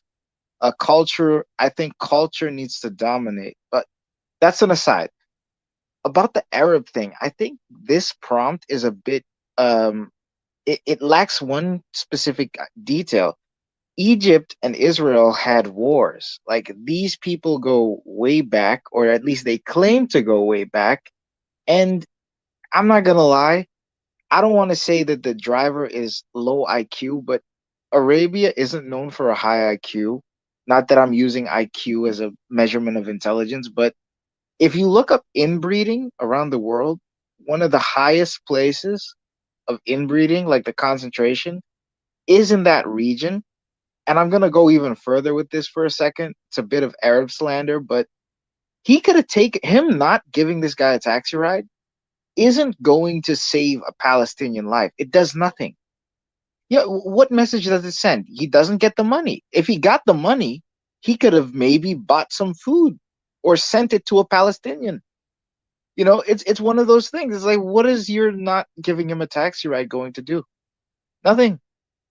So we got to start thinking based on function and utility. If you can get money grifting and get money from whites, and then you can use that money to build a Black economic base, do so. You're refusing their money or to provide your services isn't going to instantly stop something unless you were the one doing it. So if this guy were a soldier or mercenary, that would be different. But he's a taxi driver. Egypt, the average Egyptian is dirt poor. They're not that educated. So like, he's doing himself a disservice in doing this. And I don't really think Africa adopting this mentality is going to help us for the most part. We'd just be losing out. I was going to make a last point. Bro, what the fuck, I've had slave-free chocolate. It's not delicious. I'm sorry. Like, I don't know. The slavery chocolate tastes better. I'm going to say it. I don't know if it's the tears, the misery. I don't know, bro. it is what it is. Bro, what the fuck? Hold on, man. Hold on. I'm just getting late. What the fuck, man? So first of all, there's more important things than money. So basically, you trying to say it's okay to sell out as long as you get some money. This dude took a principled stand on something he was passionate about. Yeah, he don't get the money. Now hold on. You said a lot of bullshit in that statement, bro. Hold on. I've been drinking a little bit. Yeah, y'all forgive me. But What anyway, you doing, drinking, teach? What you doing, drinking, teach? hey, listen, it's the weekend. Fuck them kids, all right. but anyways, the idea that first of all, the whole thing about Arabs be having low IQ, I don't know where that came from, right? That sounds like some Ku Klux Klan shit. Because every time I go to the doctor, all my doctors be damn near Arab. So I don't know what you mean. I got That's the elite upper class. Elite but upper class. but she's Arab though. I mean, again, an IQ Elite is no upper measure. class that An migrated. IQ is no measure of intelligence. That's the I same said that. logic. Yeah, but okay. I said it But still, you shouldn't even brought it up in the first place. Why? because I'm slandering. Why? Let him finish, What did people Taku. Let do him to finish. you? Let him finish. Let him finish, Taku. Well, but I think the idea this man took a principled stand. He saw somebody who was murdering and who was a representative of the country that's murdering and oppressing members of the Ummah, and he decided, fuck that shit. I don't want to deal with it. Yeah, he lost some money, but so what? What is the profit of man to gain the world and lose his soul? Who cares about money? So that's the problem, is that we live in a capitalist society where the consumption of money is considered to be the greatest good of all things. Fuck the environment, fuck other people, as long as you get the money. And you can use that money for whatever. That doesn't even happen in the United States. Black people don't take white people's money to build self-sufficient communities, because if we did, we would already have them. We take them, the rich black people take their money and they hoard it and they live in little enclaves away from other black people. So we don't even do that. No slandering people, because he don't slander this man because he took a principled stand on something. Listen, if you're gonna sell out, at least do so strategically. Again, I brought up an example. His refusing to take the money, right, isn't going to help his family if he has one. He can take the money and again send it to a Palestinian. He can do that. You must be strategic. Think about function over your feelings. I know you're talking about the capitalist system and all that, but again, capital is a tool. And if you can't strategically determine when you want to use this tool or obtain it so that you can use it again, because if the goal is preserve Palestinian life, then any means necessary to help and aid the Palestinians. His refusing this man a taxi ride isn't going to help them at all. So again, I'm looking at it from a utilitarian standpoint. The goal is Palestinian life and well-being. His action, even if you want to say it's principled, it doesn't help them at all. That's what I'm going to say. The soldiers that you were saying cried, if they disobeyed orders, they might have helped them. So again, it's pick and choose. Yeah, my thing about that so-called stratagem is it's a very slippery slope, because where is the line there? Because right now you can say Tariq Nasheed is running a grift, right, where he's trying to get white people's money. But what is he gonna do? Is he gonna do anything for so-called FBAs? No, like Black Steel said, these folks never do anything. So that this grift, this idea that this one black man, this one Arab guy who refused to give this guy a ride, yeah, he didn't make that the money from what? That ride? $1.50 or some $5, some shit like that. He probably will go on and make his money anyway. But he had a principled action of, yo, fuck you. And I hope you go back and tell your people I said fuck you too. I'm not toting you on my back while you fuck around with a group of our people.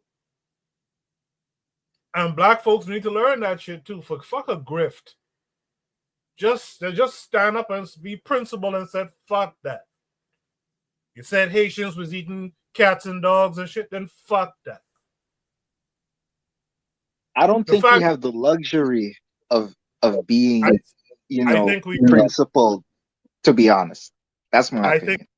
I think we do. And I think as long as we operate on that notion that we don't have the luxury, then we'll always sell out whatever progress, whatever stratagems people are trying to put forward. Just quick question. Did I get everyone on that prompt who's on the panel now? I think Kofi, is Kofi back? No, I got my turn. I shared something about the Palestinians I know, etc. No, Kofi didn't come back. But you know what? Whoever has any last thoughts on this prompt, speak to it now. Oh, no last thoughts? Okay. Well, hold on. Egyptians are North Africans, so maybe as Pan-Africans, we should start looking at North African wives. I know this sounds crazy, but again, we got to start thinking about this. Demography is power, right? Because in America, the opinion of the majority demographic, whites, has power. It shapes policy. So if we can globally start to blackify places, it will give us power. Still, you need the right mindset. South Africa. That's true. I'm not gonna lie. I've seen it. South Africa is cooked.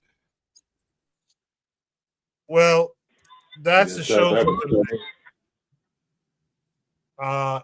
Guys, if you have any last thoughts, state your last thoughts now. If not, that's the show for tonight. Brother Bakari in the chat says Arabs chose their side and it was not ours. Black Seal said Jesus Christ. So anyway, that's the show for tonight. We got through 4 topics. We did pretty good considering. The final topic I'll bring next week. Before everyone leaves the panel and the chat, please give me your shout outs for this week. What would you like to shout out? Something positive you saw in your world or in the black world in general. I'll start with Takru on this one. Takru, what say you? All right. Shout out to Natural Hair. I've been going deep in this, supporting black business. It's been giving me some odd looks, I'm not gonna lie. But it's going well. So shout out to Natural Hair Movement. Shout out to that. Black Seal, what would you like to shout out this week? Shout out to Mike Tyson for that garbage ass fight last night. Yo, man, what was that, man? But I mean, he's 58 years old. He made $20 million. He didn't get knocked out. He lasted all 8 rounds. The grift is terrible, man. But I mean, $20 million. That's what we talking about, selling out, man. But Mike Tyson don't give a fuck about his legacy. Like, give me the money, man. And he was willing to let that white boy dance around the ring with him for a few rounds. It was terrible. The Netflix wasn't working right. It was buffering for like a good 45 minutes.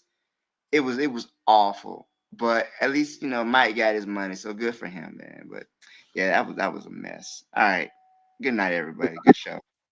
Yeah, that Tyson thing. When I saw him earlier in the week tell the little girl about ego and legacy, I was like, oh, they're gonna knock him out. He's setting it up. He don't care. He'll get knocked out. I was surprised that they didn't knock him out last night. But anyway, with that said, thank you for that, Black Seal. Jose, what would you like to shout out this week? Yeah, I don't know. I like last week, I haven't been paying attention this week. So I guess shout out to black people. Get you some rest earlier. What time is it over there? It's 5 o'clock. Damn, the sun coming up? No, it's winter, so the days are short. Oh, okay. I guess y'all winter's up there in the northern hemisphere. Y'all a little bit, us being it's almost subtropical. I get it, but yeah, get you some rest, man. It's got to be late. Nah, I'm free. Let me put it that way. I'm free. I sleep when I want. Thank you for that. Anthony McPhail, what would you like to shout out this week? Yeah, man. I want to say, man, thank you, Koku, for allowing me on my panel, man, and peace to all the brothers and sisters in the chat, man. I want to give my shout out to the Olayinka vitamin company, man. It's a black vitamin company called Olayinka, man. They do medicine, vitamins for black people, man. And, they research everything is black. Everything is black. So, because, we talk a lot about how, about medical apartheid and, the misunderstanding and diagnosing of black people in the medical field. So give a shout out for the Olayinka Vitamin Program, Vitamin Company, an independent company, man. I'm gonna buy something from them, man. So that's my shout out. And peace to all the brothers, man. Yeah, thanks for sending me that video. I think I posted on Discord to put up on Shoot the Breeze one of these nights. With that said, last but not least, Buana, what would you like to shout out this week?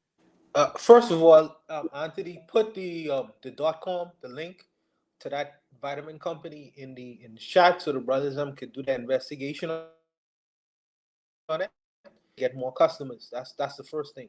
Second thing is, let me just say this: I am optimist. I am optimist and not a pessimist. And if I came off like a pessimist, that's not my intent. I do know, Anthony, that black people are doing things around the world and they are active.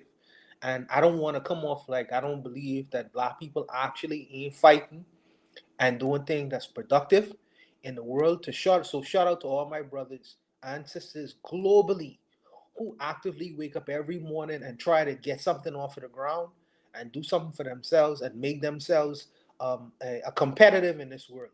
So I don't want no one to believe that I think that black people are don't believe in other black people, because many black people get up every morning and try to make it happen and employ other black people as well, put dollars in black people's pockets. So that is an important feature. So I am, if I come across like I was being pessimistic in terms of black people are gonna just resort to social comforts, some of that is true. Some of that is true. But there are people out there like Brother Anthony and other brothers like him who are actively trying to turn the world on its head and trying to create another way and another vision for the world. So I applaud them brothers, and I don't want to take nothing away from my brothers who actively is trying to do something in this world to make a positive impact in terms of dealing with the black man and woman. Lastly, let me say, shout out to Jake Paul.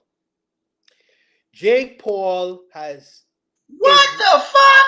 Let me finish, Black Steel. Let me finish though. Yeah, Let me finish.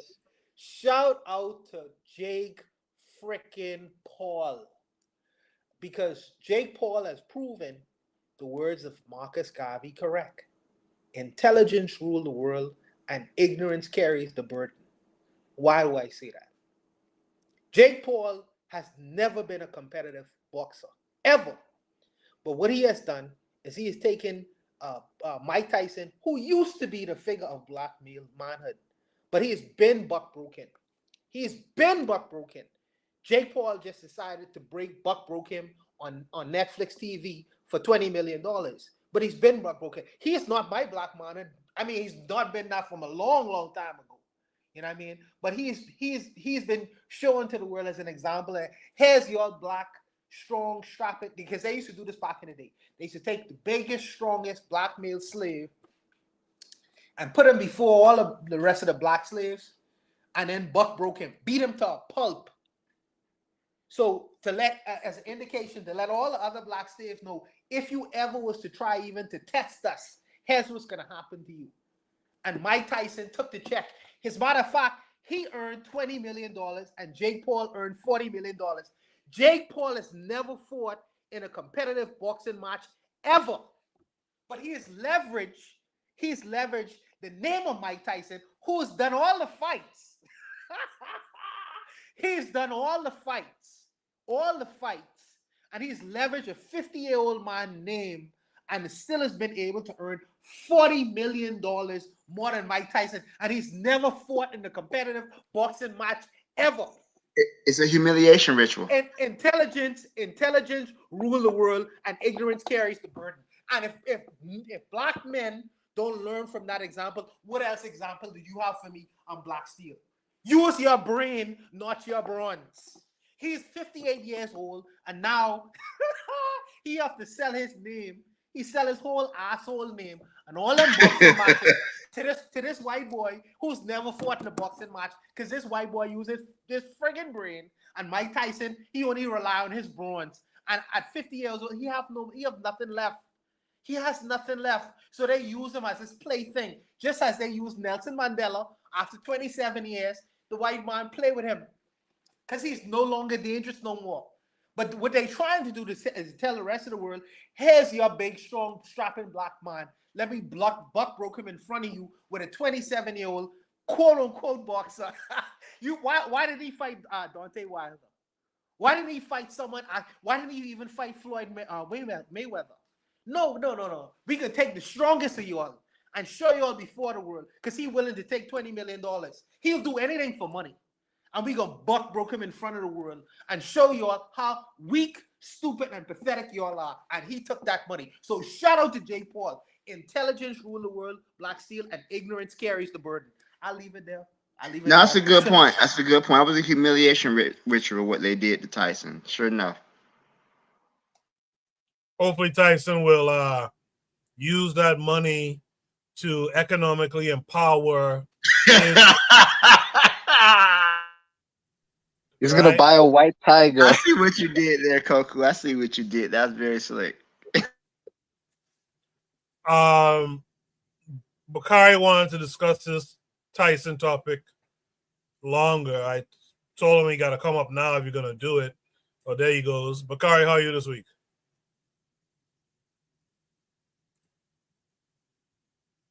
Bakari, you're muted if you're talking. Okay, what's up? What's up, everybody? Hey, Yes, look, sir. I wanted to talk on that. I wanted to talk on that Jake Paul thing. What Bawana said is right, but I'm gonna take it a little deeper than that, right? If you're like a real boxing fan and keep up with boxing, all the black people like PBC, right? We used to love the PBC. We used to love the PBC. PBC is black owned. Al Heyman. They were promoting Mayweather. He was managing all these black fighters. But you know what he never did? You know what they never did? They never tried to control everything on their own. Jake Paul controlled all that stuff and on all of that. Got so big from it, they created Prime Energy Drink. So PBC, when they had Mayweather and making all this money and give Canelo anything that he want, instead of them creating an app and controlling all of their stuff and having people like me and y'all going and pay $15 a month for the app, they're going around begging people like Amazon to give them a deal. And Amazon gave them a deal, but they should have been controlling their own. With all that money they made, they could have had an app and would not have needed a deal from Amazon. All of the black people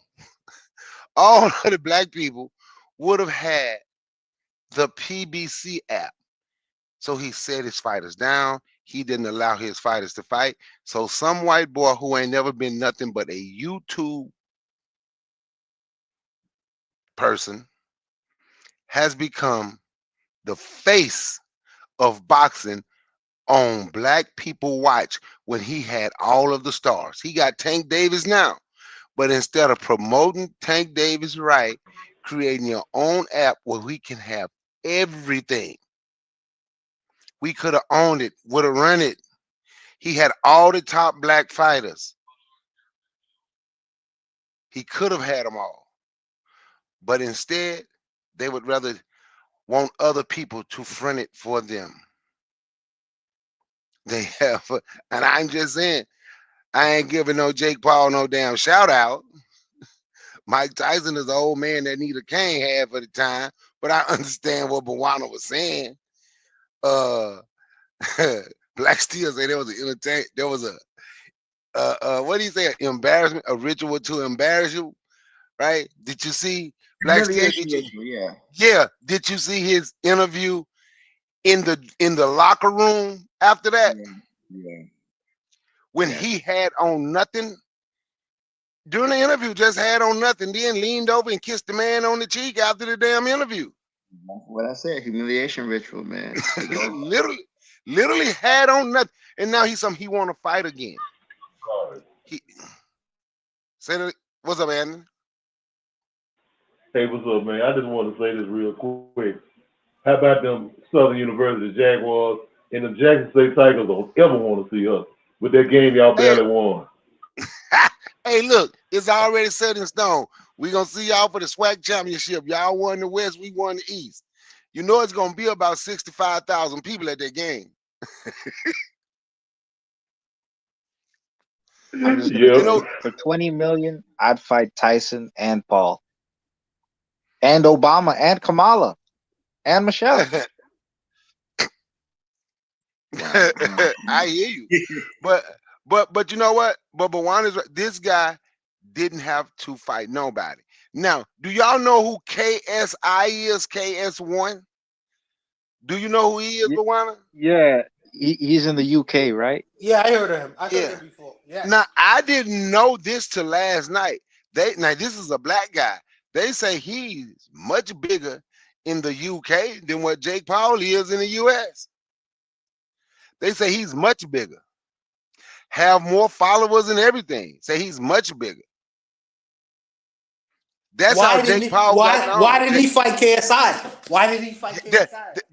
That's how he got known. He beat KSI. Did he? Okay. Yeah, that's how he got known. He fought KSI. That's how he got known. But y'all was giving shout outs. Hey, y'all check out Straight Drop, STR, the number 8, straightdrop.com.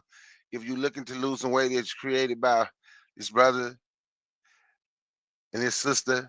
They have boxing channels. That's how I heard about it. But it's Straight Drop. You can go on straightdrop.com, and it's something to help you lose weight. And it also help you, help you sexually. Put it in the chat. Put it in the chat, Bakari, so we can get the link. And Anthony, put that vitamin thing in the chat so the brothers and sisters can access it, or either put it after the show so people could look it up for themselves after the show as well. Hey, one more thing, Black Steel, when you say humiliation ritual, did you hear after the fight? Now he's trying to fight. You could just tell now. Mike Tyson said he want another fight, and he gonna fight the other Paul dude. Logan Paul? Yeah. Oh, no. Yeah, I want to fight him. You know the Pauls don't like Mayweather. You know they don't like Mayweather, right? Like literally. Because Mayweather didn't pay Logan Paul. Now Mayweather helped put him on the map too. They tried to sue Mayweather. They said they ain't getting no money from Mayweather. I think Logan's bigger than Jake. It's a whole colossus right there. Mayweather, because Mayweather is not just a boxer. He is a businessman. He thinks like Jake Paul. You ain't gonna exploit him. You're not gonna exploit him. You know what I mean? If Jake Paul make 40 million, Mayweather's gonna make probably 100 million. You're not gonna do that to him. Buana, have you seen the video of Mayweather reading like a few sentences from a book? Like, I think he got business people. I think he got business people. Whoever said that, that's exactly what he did. Mayweather, and I give Mayweather his props as much as he coon. He put a lot of smart black people around him. Al Heyman is a businessman. Do y'all know who Al Heyman is? So Al Heyman, yes, then he had Mayweather. Then he had Leonard Ellaby. He had smart black people around him to help build the Mayweather brand. They did. Taku. Brother Bakari, just let me tell this quickly to Taku, because he's a millennial. I'm not a millennial, man. I'm not a millennial, man. Okay. I thought he was a millennial. Okay, there are many people out here, brothers and sisters now, and even entrepreneurs and even white boys, even Asians. They may not necessarily be able to quote unquote read good, but that don't necessarily make them not business geniuses, brother. There are many multi-millionaires out here who can't read like how you've been taught to read. You know, I just want to remind you of that, bro. All right. Me personally, the greatest businessman I knew, big dude right, Will, the guy back home. I didn't even know people made money like that cutting grass until I went to school with his daughter. I think he read on like the second grade level. But you know what he did? He had him a very smart wife who handled everything. Hey, Corey, last Holmes graduated from the 8th grade, but he made about $60-70 million on teaching, and he owned half of Eastern Pennsylvania. Bank of America used to rent from one of his plazas. Bank of America rented from one of his plazas. You know why he was able to do? He had a very smart wife too, and he brag on his wife all the time. If you hear one of his interviews, he will always talk about how smart his wife is. Yep. And he always put her on a pedestal. If it wasn't for his wife, he probably would have been broke. But his wife showed him how to manage the money so the family could be good forever. Now, what if he had that smart wife and he had invested in becoming smarter? A double threat. More. Yo, He you're got right. complacent. I agree, but you know what though? He was able to turn 50 million into 350 million. That's black excellence. So I can't hate on that. And he helped the community. He wouldn't even leave his community. He helped his community and helped his people where he was from. You ever hear Magic Johnson talk? He can barely.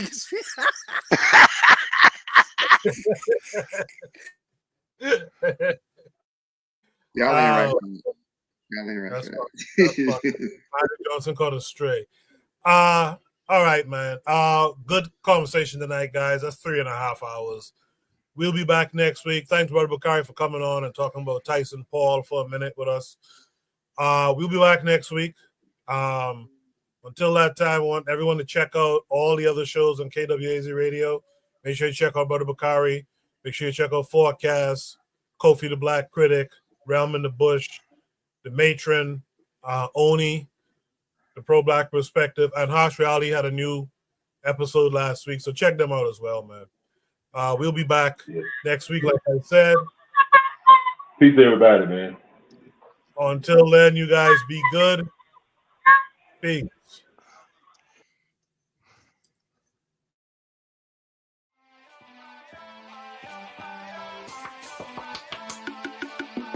Thanks for listening to the Bitter Medicine Podcast with your host, Koku. If you like what you just heard, we hope you pass along our web address, bittermedicineblogs.com, to your friends and colleagues, and share our show to all your social media.